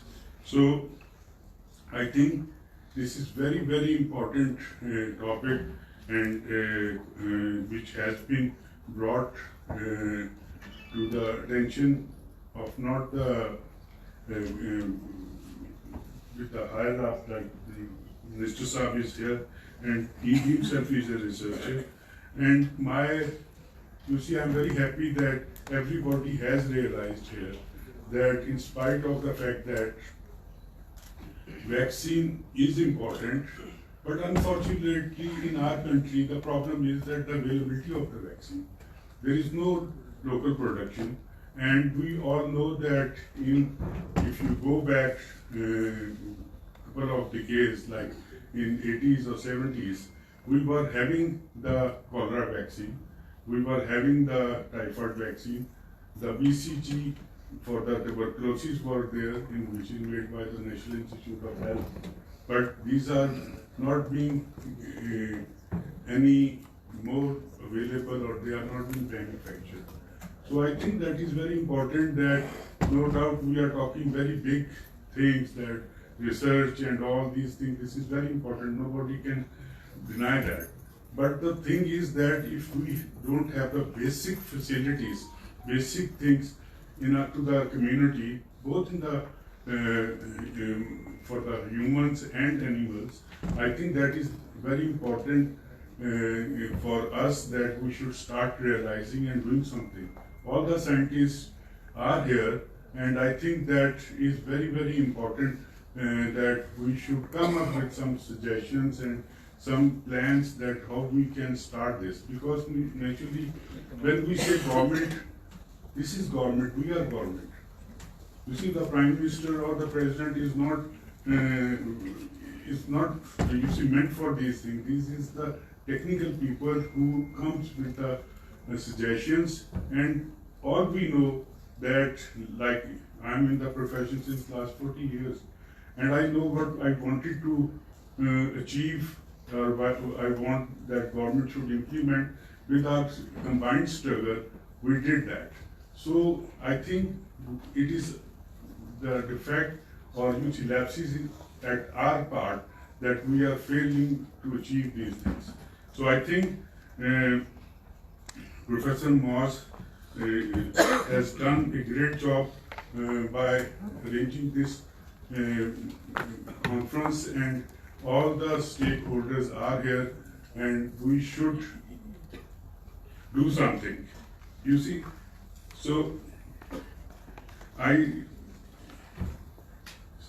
the vaccine which we are basically like covered, you see, has given us a great boost that if we want to do something, we can do something.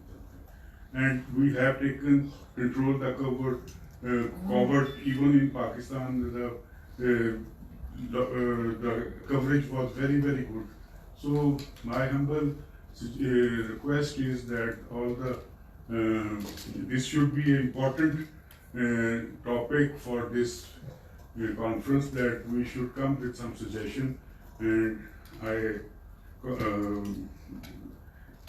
we as the University of Health Sciences are available to use Muasa and his team, that if you need anything from us, we are collaborate. It will be honor for us, and even Professor Honorable Minister Qasim Malik Saab is the patron chief of our R&D department. So with these remarks, I think it is good luck to you all. Thank you very much.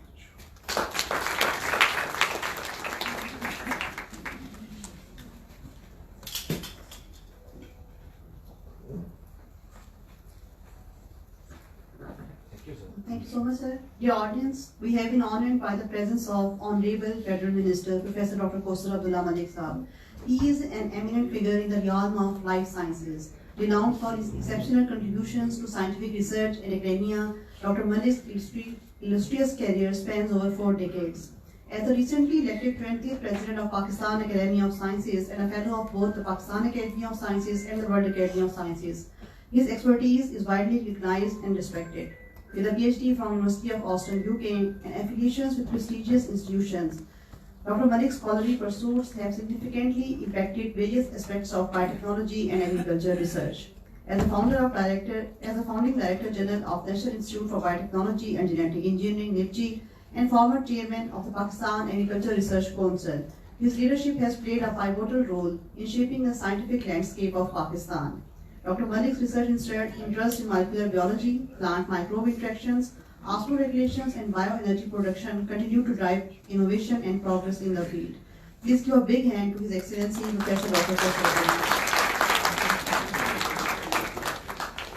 Bismillahirrahmanirrahim.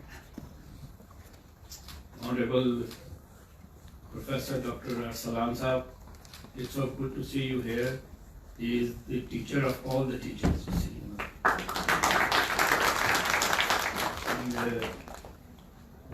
And Professor Dr. Sheikh Riazuddin Saab, Dr. Ahmed Khalid Saab, and Honorable Vice Chancellor Dr. Darkor Saab, all my colleagues. I should have named all of you, but I think you understand, you see. It's a great honor and privilege for me to be here at this occasion. And this has become a sort of an emotional and a journey through all the times, you know, Sheikh Riazuddin, and while talking about the genesis of CEMB, he has narrated all our scientific journey as well, you see. So I'm extremely thankful to him. This is an occasion, and I have been in the ministry for about 4 or 5 months, I think, and the things that we are going to talk or we are interested in have been highlighted while I was while I am in the ministry, you see. You know, we had. One of the big things, the first thing that I was faced with was the poultry industry, you see, as Pasha Saab knows, and Wasim Saab and all people who are related to poultry, because poultry, as you all know, is the second largest industry to textiles, you see. So when poultry was facing a lot of difficulty because of a ban on the import of soybean, which is the main ingredient of the poultry feed, you see, you know. And so I had to sort it out, because they were and the regulators all of a sudden thought that this is a GM soybean and it has to be stopped, you see, So I explained to them that, since we are even the authors of these biosafety guidelines, so, your interpretation is not appropriate, and this whole thing is being imported as a feedstock, for extraction of oil and extraction for the feed purposes, and even if it is to be cultivated, there are tools and regulations in the biosafety guidelines. So anyway, we sorted it out, and that I'm extremely happy and satisfied that now all things, it took us 3-4 months, you see, to complete all the regulatory issues, you see, which are extremely complicated, you see, We had to change some biosafety guideline rules, and that has to be notified, and that has to be put in the Gazette as an SRO, and all that we have all completed, and now I'm sure that it will be sorted out.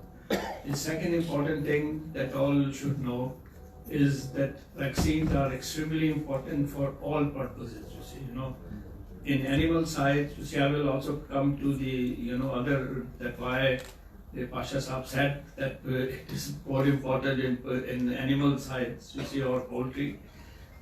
You see, there is so much potential of export of the livestock, you see, the animals, and all the exporters. One of the biggest handicap is because the importer wants disease-free animals, you see, and we cannot guarantee that because we are not an FMD or disease-free area, you see. So some of the private sector people have already designated some areas. They require some areas, at least in South Punjab, which they want to make it themselves as a FMD-free area, you see. Same thing, probably the government has also taken, Punjab government has also taken some initiatives to designate some areas as FMD-free areas so that they can do extensive vaccinations and all that. You see, there have been so much work being done on vaccines, you see. In all, you have narrated all the 10, I think Muaz has narrated all the centers where the work on vaccine is being done, you see, So, what's the problem, you see, why we are still lack not able to have a complete coverage of these vaccines, you see. We are still importing, 80% of our vaccines are still being imported, you see. My opinion, and I think you will agree also, that until unless private sector is involved in that, you see, you can do all kinds of things. You can, the tendency for the public sector organizations to go into commercial venture has a very limited scope, you see, until unless you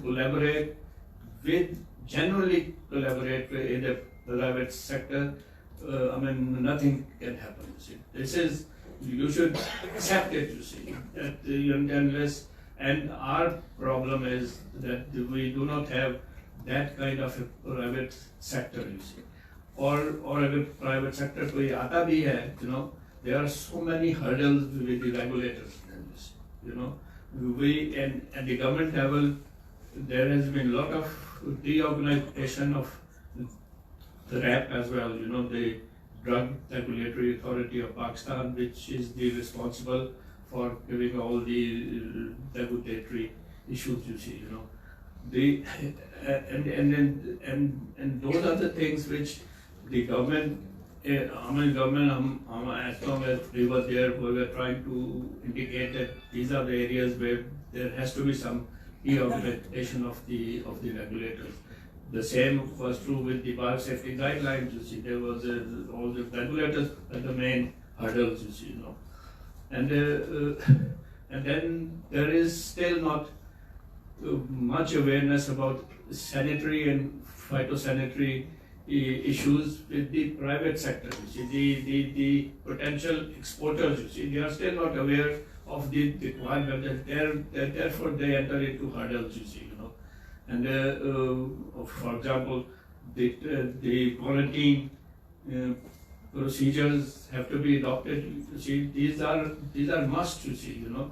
Either they are should be adopted at the country of origin or the country of import, you see, you know. So anyway, these are some of the issues, you see.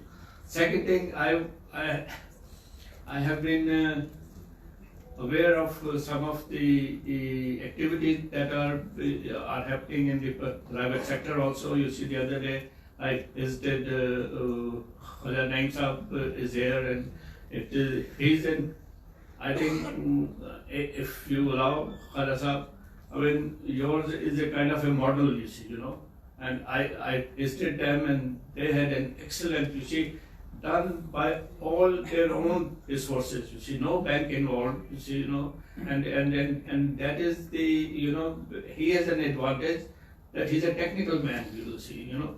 So if we could have people in the private sector who can collaborate or who understand the technical part of it, then a lot of hurdles can be overcome, you know. So, but the government part, which is more important, is that I have spoken to many investors or private sector. They immediately tell me that, you see, you give us buyback guarantee and we will take up the project. Somehow the government, I have been talking to the government, so-called government, you see, you know, that what's the problem, you see, if you can give all that to IPP, you see, you know, to the independent, you know, these power companies, you see, you know, that is a typical buyback agreement, you see, that everything that they produce, all electricity that they produce, the government is supposed to buy that, you see. The similar arrangement should be made with all these areas, all these private sector people who are interested in vaccines, to give them a buyback agreement, you see, and because vaccine at the final analysis, it is the government who is to distribute all that, you see, you know.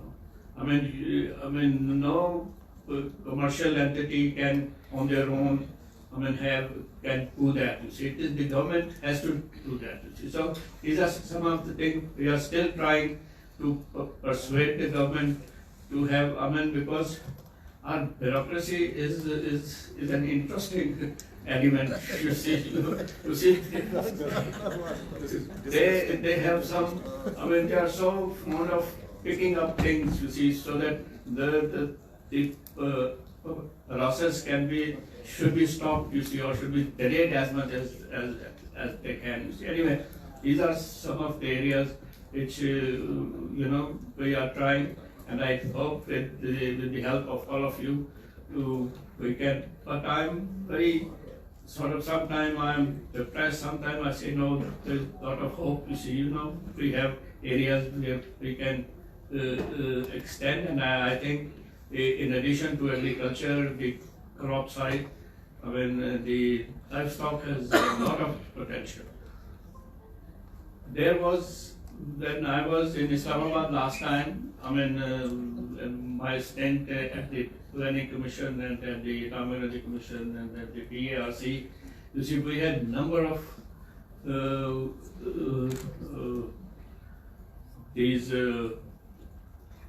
bodies, vaccine task forces. You see, at that time, Dr. Rahman was there, and then we had, so many meetings, and we had decided, and Rahman had even gotten the approval that anybody who invests in vaccine, they will have a tax holiday, and they will be given facilities and all that, you see, you know.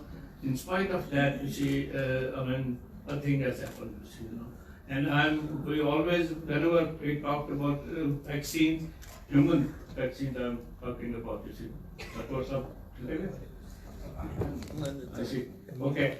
So I always said that NIH is the custodian of all the human vaccines, you see, because ECG, even, all these vaccines, these are all imported, you see, and God forbid, you see, if these countries stop studying the vaccine, then what will happen, you see.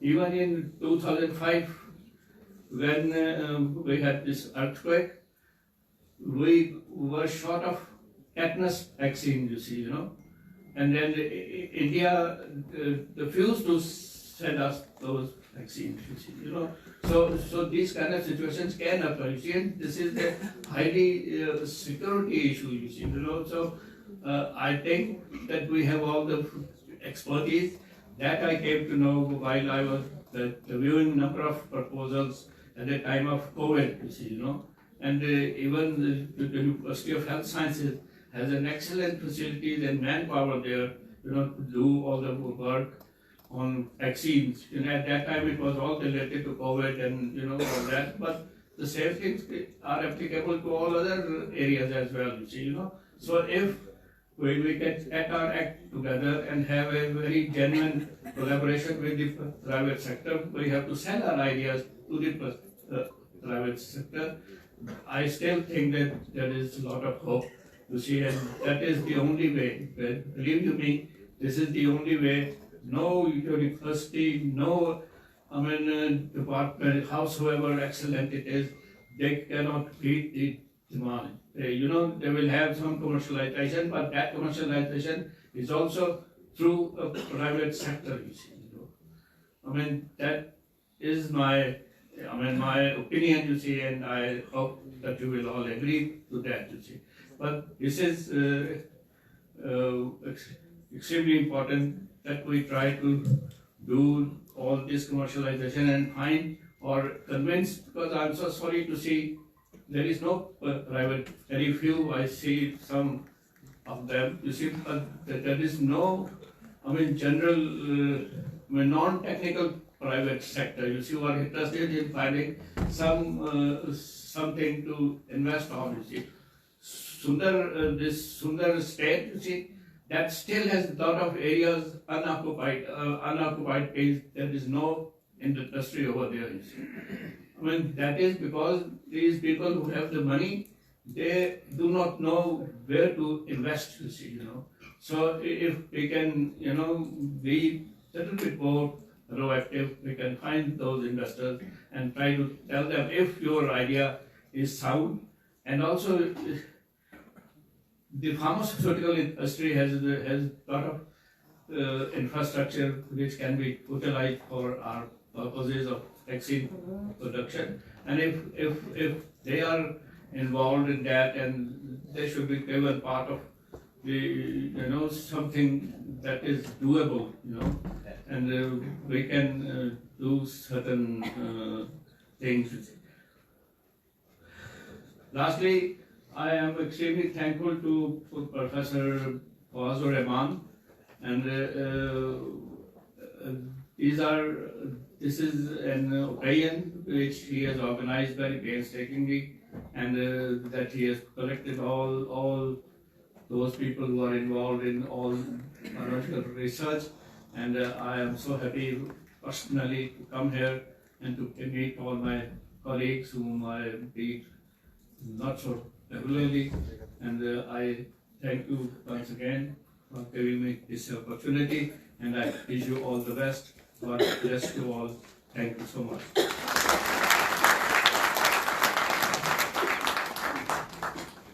Thank you so much, sir, for your great insight and kind wordings.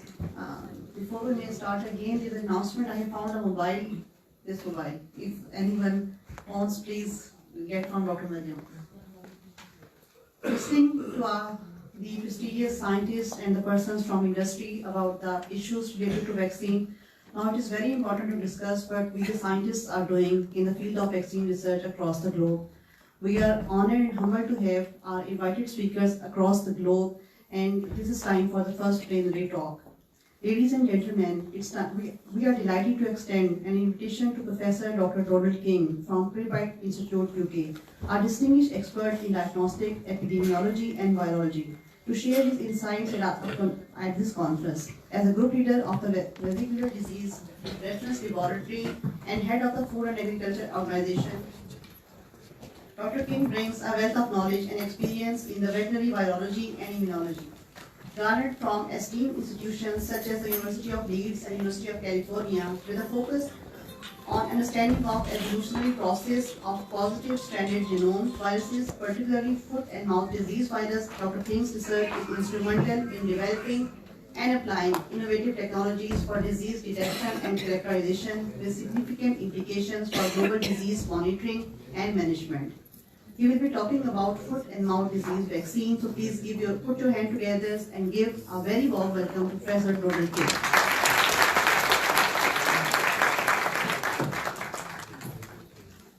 Thank you very much for the kind words of introduction, and greetings to everyone and everybody who's come long distances, and it's very nice to be with you all today. First of all, really many thanks from me to the meeting organisers, Dr. Murs Rahman made very good organising meeting, really exciting agenda, a lot of topics for discussion, and so very honoured to give the first presentation. I guess a little bit of a responsibility on my behalf to make sure that this is an interesting talk and that we engage and start some of the scientific discussion over the next 2 days. And so as you can see from the title of my presentation, I will say something about foot and mouth disease, focusing on foot and mouth disease virus vaccines. And I think it picks up on some of the topics already discussed this morning, this really important interface between the researchers and the institutions that are developing the new technologies and the industry that is making the vaccine. And here I'm going to talk a lot about testing vaccines, because it's really important that when vaccines are used to control a disease such as FMD, that the vaccines are good quality, because without good quality vaccines, inevitably that leads to poor trust in vaccination campaigns, and that is of not any benefit to all of us that are working here in the room. So before I talk about FMD, just very briefly to introduce my institute to you. So Dr. Munir Iqbal already perhaps gave a little bit of an introduction into the institute. We're a research institute in the United Kingdom. You can see from the map we're not so far away from London, and we work as a charitable institution on a range of virus diseases that affect livestock. So of course, FMD, I will always say FMD is the most important virus we work on. Munir would probably say avian influenza is the most important virus we work on. So we work across a whole range of different diseases that some are present in the UK and some we're having continued problems at the moment with you. And then there are diseases such as FMD that are currently not present in the UK, not present in Europe, but if they were to be introduced into our farming systems would be very devastating. And so you can see we work on foot and mouth disease, on mealworm, on PPR, African swine fever, African horse sickness, and a range of other diseases.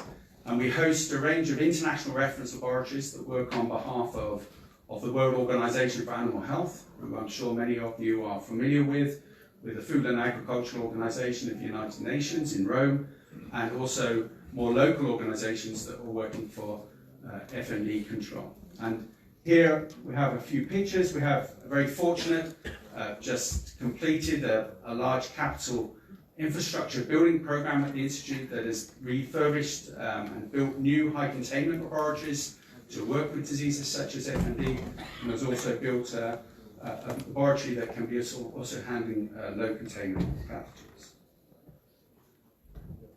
So let's get started on FMD, and I think hopefully for those of you here in the audience, this is a disease that I don't need to really introduce to you. This is a disease that is present in Pakistan, is causing lots of problems with control, problems with productivity, and is limiting the ability of farmers and industries in Pakistan to export product to other parts of the world. So this is a disease that affects cloven hoof livestock, as well as various wildlife species. And the reason really for the presentation, of course, is this is not an easy disease to control. This is a difficult disease to control. When animals are infected, they excrete a large amount of virus. The virus can be spread through direct contact, through indirect contact, and when animals are brought into contact with the virus, they're highly susceptible, and they may facilitate onward transmission of the disease. The virus exists as 7 different serotypes. The serotypes are listed here on the slide. Not all of the serotypes are present in different countries. And so again, the pattern can vary depending on which particular country you are in and where you sit within the endemic space of FMD. And I'll give a couple of slides just to explain the situation as we understand it regarding the FMD situation in Pakistan. But this is an important disease, has significant economic impacts. These are not easy to estimate, the economic impacts of a disease such as FMD. There's a really good paper from Knight, Jones and Rushton in 2013. They estimate that the global impacts of FMD are somewhere between $6 and $21 billion every year. And so that's the endemic circulation of the disease. And occasional outbreaks where they occur in FMD-free countries are estimated to cost about $1.5 billion a year. So this slide just sort of sets the scene, starts to set the scene regarding the global patterns regarding FMD. So this is a disease that is present across much of Africa and in many Asian countries as well. And so, of course, the richer countries, the countries in Europe, countries in North America, and increasingly countries in South America are FMD-free. But this is a disease that has been around for many years, and the continued circulation of the virus in endemic settings poses control problems. One thing, perhaps just to help you understand the challenges of FMD, which makes it different from other diseases, is that rather than spreading globally on a very short periods of time, what we have for FMD is endemic ecosystems. So there are 7 endemic pools, which are represented by the ovals here on the slide. And these are endemic pools that maintain specific viral lineages.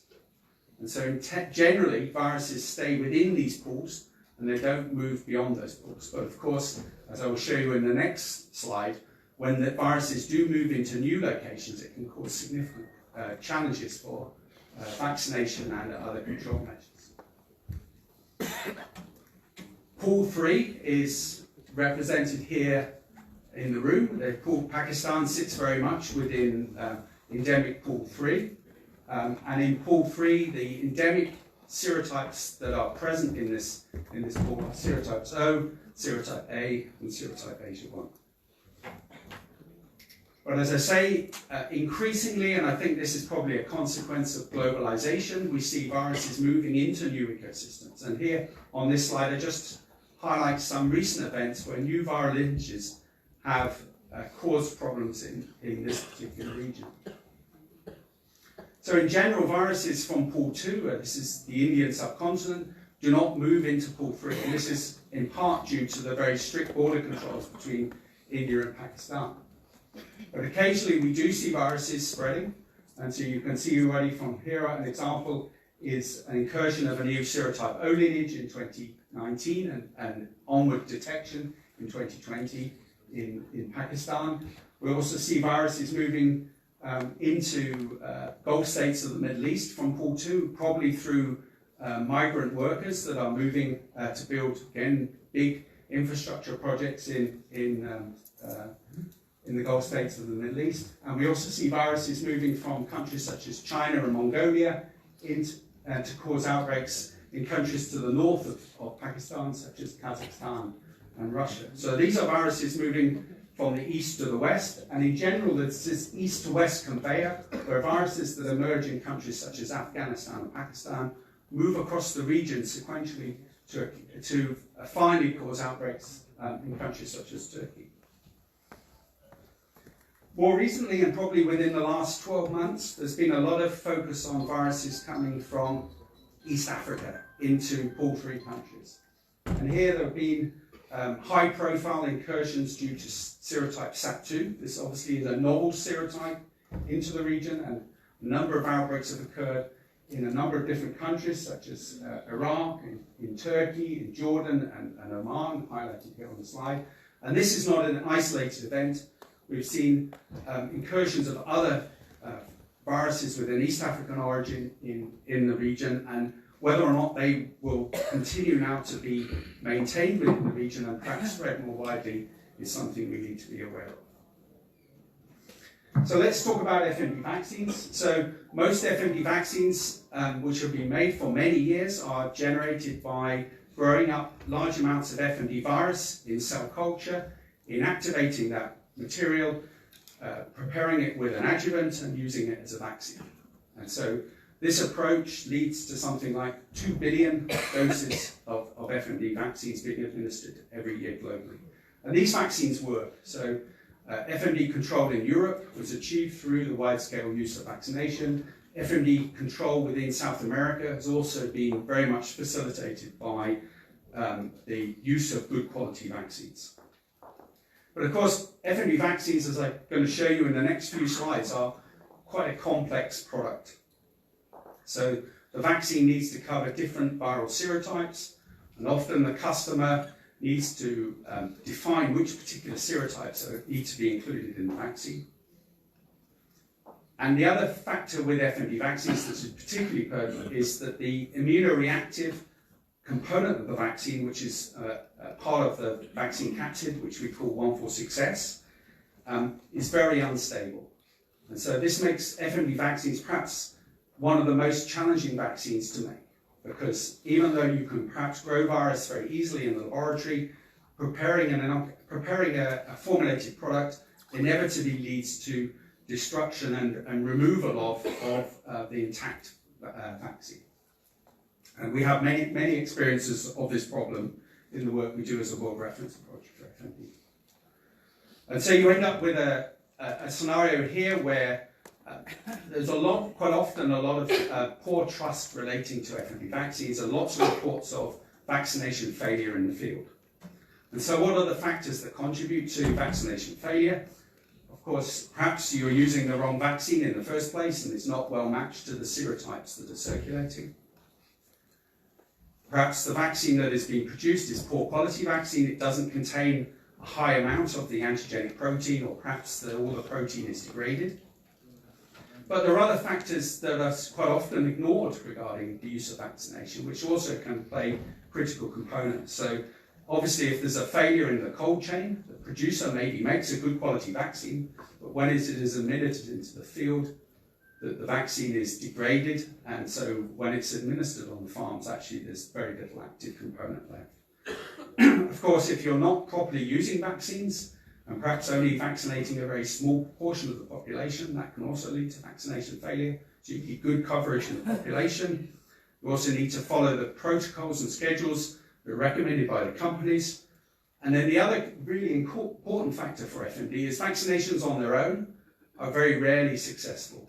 And so you need to adopt other zoosanitary measures on the farm, such as quarantine, such as controlling the possibility of virus being spread between the farms. And without those complementary measures, it's very unlikely that you're actually going to control the disease. So later in the presentation, I'm going to talk a little bit perhaps about these first 2 points. But you have really the message from the presentation is a little bit what's represented on the right-hand side here. Buying an FMD vaccine is kind of like buying a car. When you buy a car, you test drive it. And you need to be sure that the product, when you're using it, is meeting your expectations. And so you wouldn't buy a car just from looking at it, from looking at a bottle. You'd want to be sure that the vaccine is meeting your expectations. And if you don't do that, you might have a problem like you have at the bottom here, where the vaccine fails and you end up with a situation where the vaccine is not meeting what you hope it will do.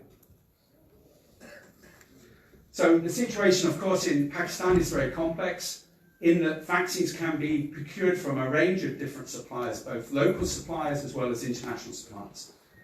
The fact to make here is that these suppliers are not making standard products.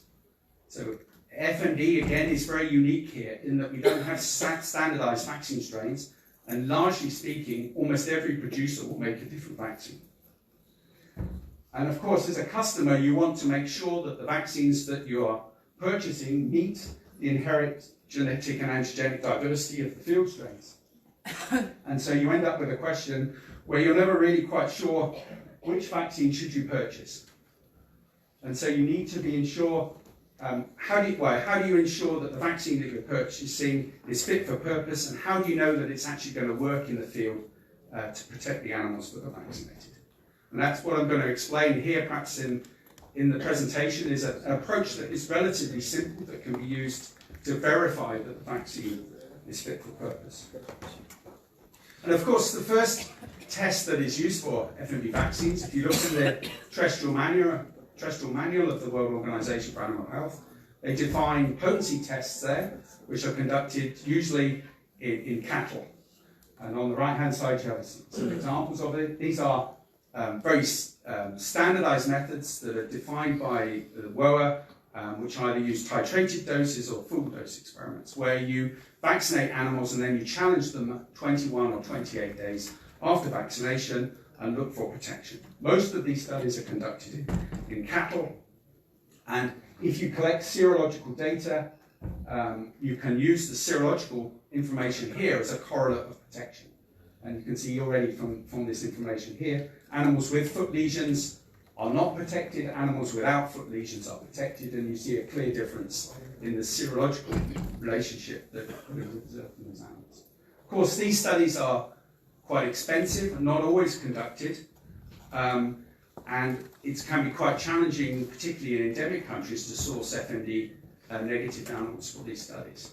But I think the message here is this is information, if you're purchasing vaccine, that should be supplied by the company. So the company should be doing these experiments, and without this evidence, you should immediately be questioning whether or not the vaccine meets certain potency criteria. So we have here the World Organization for Animal Health, the manual here that defines these potency tests. And of course, the issue with these tests is these are homologous potency. So you're testing the ability of the vaccine to provide a response against the vaccine strain from which the vaccine has been made. But actually, in the field, you're not so much interested in that. You're more interested in whether the vaccine will generate heterologous cross-protection against the strains that are circulating in the country. And that is not really very clearly defined in the manual at all. And here you have to look more at the PVM guidelines from WOA and FAO to understand which types of approaches could be used. And within the work we do as the World Reference Laboratory for FMD, as well as our partner laboratories within the FMD Reference Laboratory Network, we're now starting to focus more on these measurements of heterologous testing responses. And the advantage here is rather than testing an individual vaccine strain on its own, you can test the whole product. And for FMD, a lot of the products are multivalent, and the products can be multivalent even with respect to certain serotypes. So having this approach allows you to really look at the product that's supplied in the field. And we've been, as a sort of a case study, adopting this approach for vaccines that are used in East Africa. And if you're interested, you can find more information on this website, which explains the approach that we've taken to select the strains that can be used to assess these heterologous responses. But the studies themselves are relatively straightforward. You find a cow, you vaccinate the cow, you measure the antibody responses, and then you boost the cow at 21 or 28 days, and you collect some more sera there. Of course, you need to be sure that these animals are seronegative and naive with respect to FMD, because if they're not, you're going to not be measuring the response of the vaccine. You'll be measuring more a booster recall response. And here, working with the company can be quite important because they can provide you with a good quality vaccine to assess in the first place. And so we recommend that the sera can be tested by the virus neutralization test. And in Pakistan, they could be used against strains of viruses that are circulating here in the country to assess whether or not these vaccines are fit for purpose. Of course, when you're measuring the VNT, often the question is how much antibody do you need? Because we know that antibody is protective, or certainly neutralizing antibody is protective, but it's often a question of what's the particular cutoff you use. And so to help you understand the particular cutoff, we recently published a paper, again in partnership with other laboratories, where we brought together sera from a range of heterologous potency studies which have been conducted. And the message here is is you get quite a good relationship between antibody and protection, which is good. But the precise determination of that cutoff is a little bit more complex, depending on the particular serotype which is under investigation. But we prefer a little bit more of a pragmatic approach, which is, if your big question is this vaccine a very poor quality vaccine, or is it likely to be a good quality vaccine, you don't really need to worry so much about the cutoff. You can just test the sera, and our experience from the field shows you that the poor quality vaccines elicit usually no response at all. And so these are products that are being sold, and having a very simple test will enable you to identify those vaccine strains. Often a question that's asked is do we need to use the virus neutralization test? Can we use the structural protein ELISAs to measure these antibody responses? And of course, these tests are much more simple to use than a virus neutralization test. You don't need live virus, easier for the operator to use, and actually have a lot more consistency in their results. So they are useful tests, and where you calibrate them to the virus neutralization test, they can be extremely useful. But you need to be a little bit wary of using structural protein ELISAs, because structural protein ELISAs are not measuring neutralization, they're measuring binding of the antibodies against the antigen that's used in the ELISA. And so you end up sometimes that the host polyclonal responses are not necessarily directed against the protective components of the polyclonal system, such as the ability to detect neutralizing antibody, but these assays will also detect other antibodies that bind surface binding epitopes, as well as common epitopes that are presented when the antigens are disrupted. And so they're useful tests, but you need to make sure that they're calibrated to the VNT method you use. That's the message, I think. So what are the advantages of this heterologous pipeline? I've already perhaps explained some of these earlier on in the presentation. Here we can, of course, use the final product, and I think that's a key message, is rather than being reliant on the companies to provide you material to test, you can buy a vaccine from a company, and using this approach you can directly test it using the final formulated product that's supplied to the customers. You can also use this approach to compare different vaccines, and that might be providing you with very useful information if you're responding, or companies are responding to a tender, and perhaps their vaccine costs different amounts of money. And so having an ability to understand how the different vaccines respond can be useful. But of course, this approach can only be done if you have a standardized way of sampling and performing the studies in the first place. A simple study like this, I showed you an example of cattle. You can also adopt similar approaches for small ruminants if you wish, or other target species as well. And of course, once you generate those sera are representative of how that vaccine performs. So you can test it against the antigens that you might be interested in today, but if you store some of that sera in your fridge or freezer, preferably, then in the future you can continue to test the ability of that vaccine to cross-neutralize other strains that might be of interest. And we're working with our partners within our reference laboratory network to develop a series of these antigens that might be useful for all three countries. So towards the end of the presentation, just say something very briefly. I've been focusing really on these indirect measures of vaccine quality, where you have to take the vaccine and put it into animals. That is a big problem with FMD. As you might imagine, you need a lot of resources and infrastructure to perform those studies, and they're quite expensive. And they're not immediate either, because you have to wait for the animal to respond to the vaccine. But this has been the cornerstone of FMD vaccine testing for many years. But I think looking forward, and perhaps a little bit in the theme of the biotechnology that we're discussing at this conference, there's some prospects now that new tests will become available very shortly. And these are tests that detect directly the 146S content in FMD vaccines. And just to remind you, of course, the intact antigen is the important component of the vaccine that confers protection.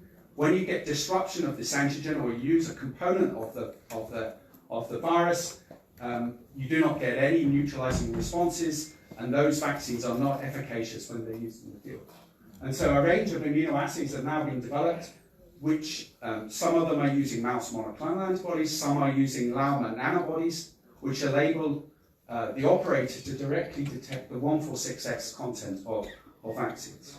And these tests can be used both in the production phases of the vaccine, but also on the formulated product, either oil-based vaccines and aqueous-based vaccines. So it's a very useful method, I think, that provides confidence to the consumer and the customer and the farmer that when the vaccines are being used, that they're indeed providing the responses that are expected. And this slide just highlights a couple of other places where you can source other information regarding these new tests. There's a paper that's highlighted here, which is a good starting point to understand this new technology. At the moment, these are tests, well, some of these tests are not serotype specific, but I think, again, as the technology matures, you'll see an increase in availability of serotype specific reagent tools in this space as well. So, to conclude, really, my relatively short presentation today, what I've tried to explain is a little bit the situation regarding FMD vaccines and the fact that they are unique products. They need to cover a range of different serotypes and antigenic variants, and they're often formulated to contain multiple antigens, so multiple antigens stuck together within a single product. The producers supply vaccines that utilize non-standard and different vaccine strains, master strains, which means that it's almost impossible to have a standardized test to directly assess all of the vaccines when they're used. And as I say, the main message here is that the FMD vaccine antigen is unstable. So anybody tells you anything otherwise is either got a new technology we don't know about, and there are some new technologies using recombinant formats that perhaps get around the cold chain, but at the moment all of the conventional vaccines that are produced are inherently unstable. And of course the use of poor quality vaccines leads to poor trust in vaccination. And so message testing is really important here. It provides you with the evidence that the selection of the particular strain has been done correctly and that there's good antigenic match between the field strain and the vaccine strain, and that's really critical. It also ensures batch-to-batch consistency of the product. So often, of course, the companies will provide you initial data for their vaccine, but you need to be reassured that every time they make subsequent batches that they meet those expected standards, and testing the batches is critical here. And this information can also directly feed into the wider ambitions to control FMD. And so post-vaccination monitoring, again, leads or is very much dependent on having the vaccine, having a good understanding about how that vaccine should be performing, and then providing that information into wider serosurveillance in vaccinated animals to understand whether the target species has been adequately vaccinated. So thank you very much for listening to my presentation. If you have any further questions, I'm going to be here today and tomorrow, so feel free to come and approach me. I'm happy to discuss any of these points. If you want more information about the work we do as a World Reference Laboratory, we have a website where we release all of the information of the testing that we undertake, so please feel free to visit that site. So thank you for your attention, and thank you again for the meeting.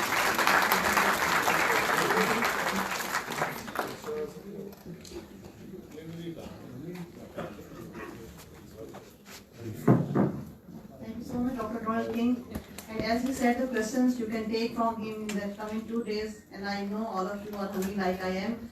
Before proceeding to lunch, we will have a short souvenirs distribution session. May I request the dignitaries to please come on the stage for distribution of shields. His Excellency Professor Dr. Qosar Abdullah Malik Sahab, Dr. Ahmed Mukhtar Khalid Sahab, Dr. Yazuddin Sahab, sir, please come in front of the page. So we may distribute the shields. Please give a big hand to our dignitaries. And if you will clap loud, I will try to conclude my session very soon. It depends on the president.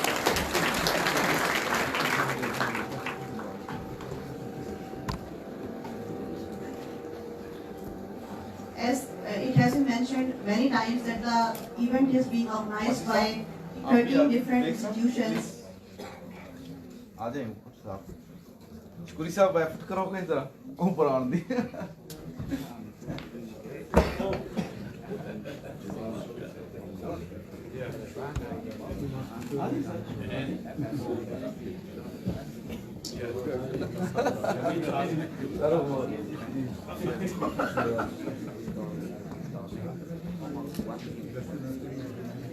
I would like to invite the institutions one by one to receive their souvenirs. The partner institution, CEMB Institute of Animal Health, Karachi, Dr. Nazir Hussain, will receive the shield on behalf of CEMB Institute. Please give a big hand to Dr. Nazir.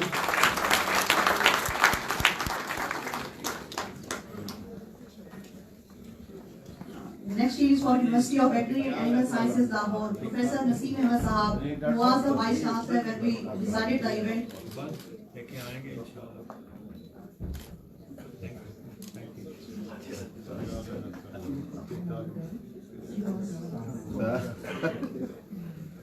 जब हमने start की तो नसीम साहब दी थी बहुत शुक्रिया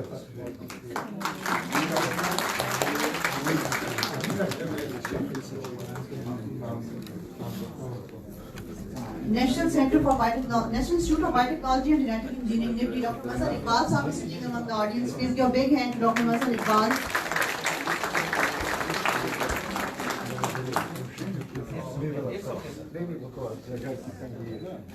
Clapping is very slow. I will not go for the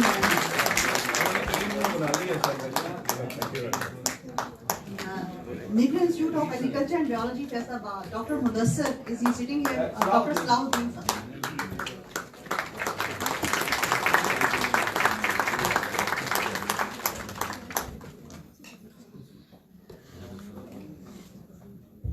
ये PPR पे काम कर रहे हैं ना Next will be Dr. Sajjad Hussain from Veterinary Research Institute, Lahore.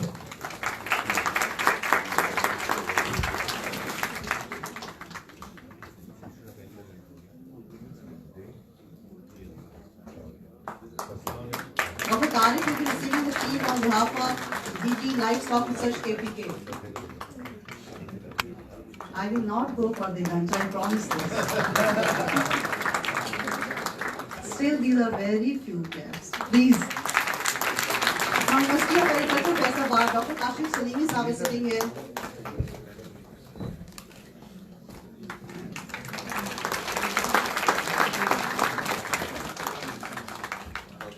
Professor Mazhar Ayaz Sahab, Vice Chancellor, Cholistan University of Veterinary and Animal Sciences, Bahawalpur.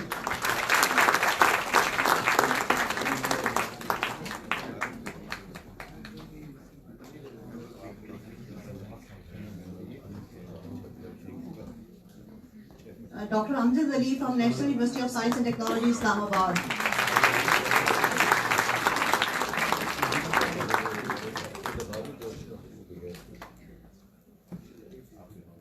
Yeah, you know Dr. Zahida Fatma or Dr. Naila Faruqi is here from PARC.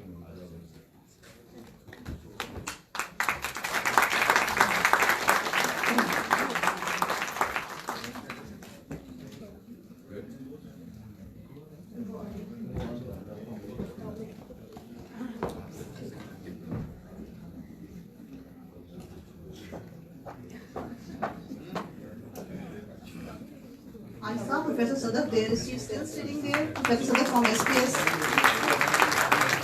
He will be receiving a shield on behalf of School of Biological Sciences, Lahore.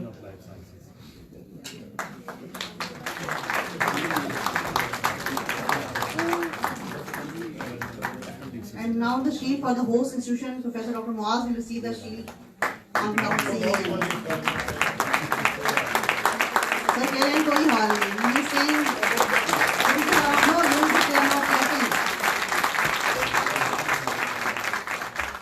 we are moving to our invited speakers. They are our guests, and I request you to please show them how we respect the foreign guests when they arrive at your home. Please give a big hand to Dr. Donald King.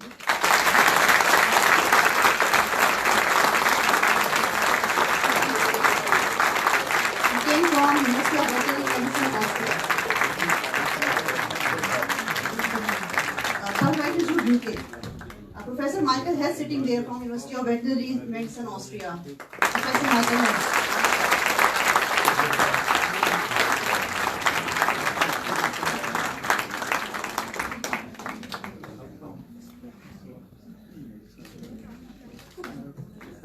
There is also a gift pack from Comstech for the invited speakers.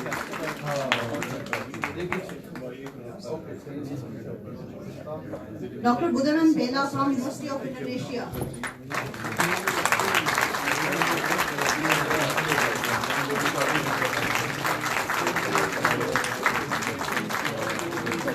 Professor Jingdu Wang, Northwest University, China.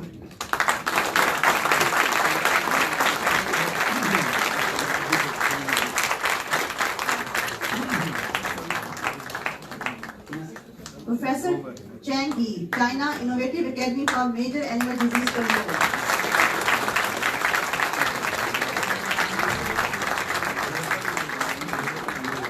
Professor Muir Iqbal, Fulbright Institute, United Kingdom.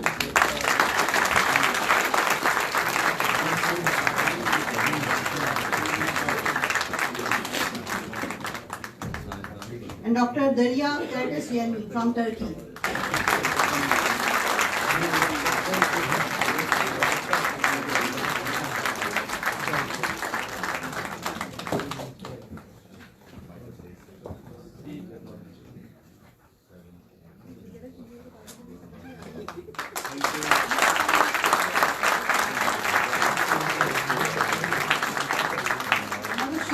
Guest of honors, Dr. Talat Nasir Pasha Sahab.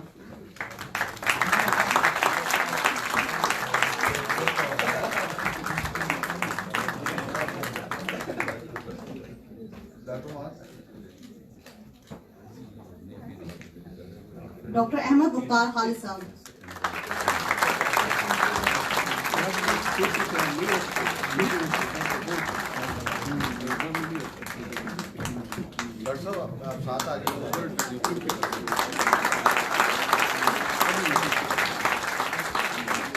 Professor Dr. Shaturi Sahab.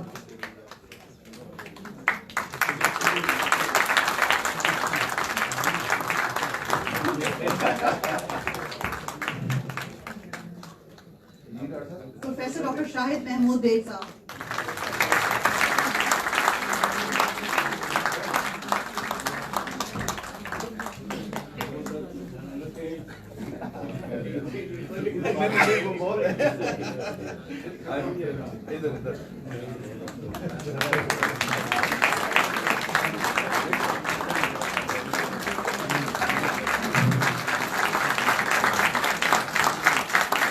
For the custodian of CEMB, Professor Dr. Sheikh Riazuddin Sahab.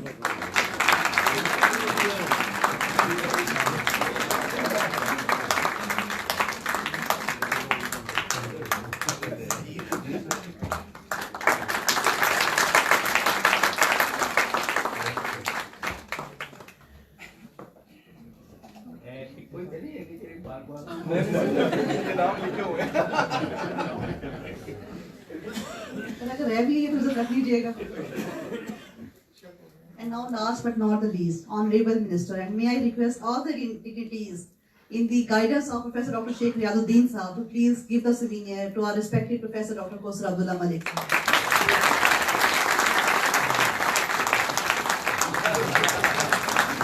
Let's have him install it. Please, more thanks.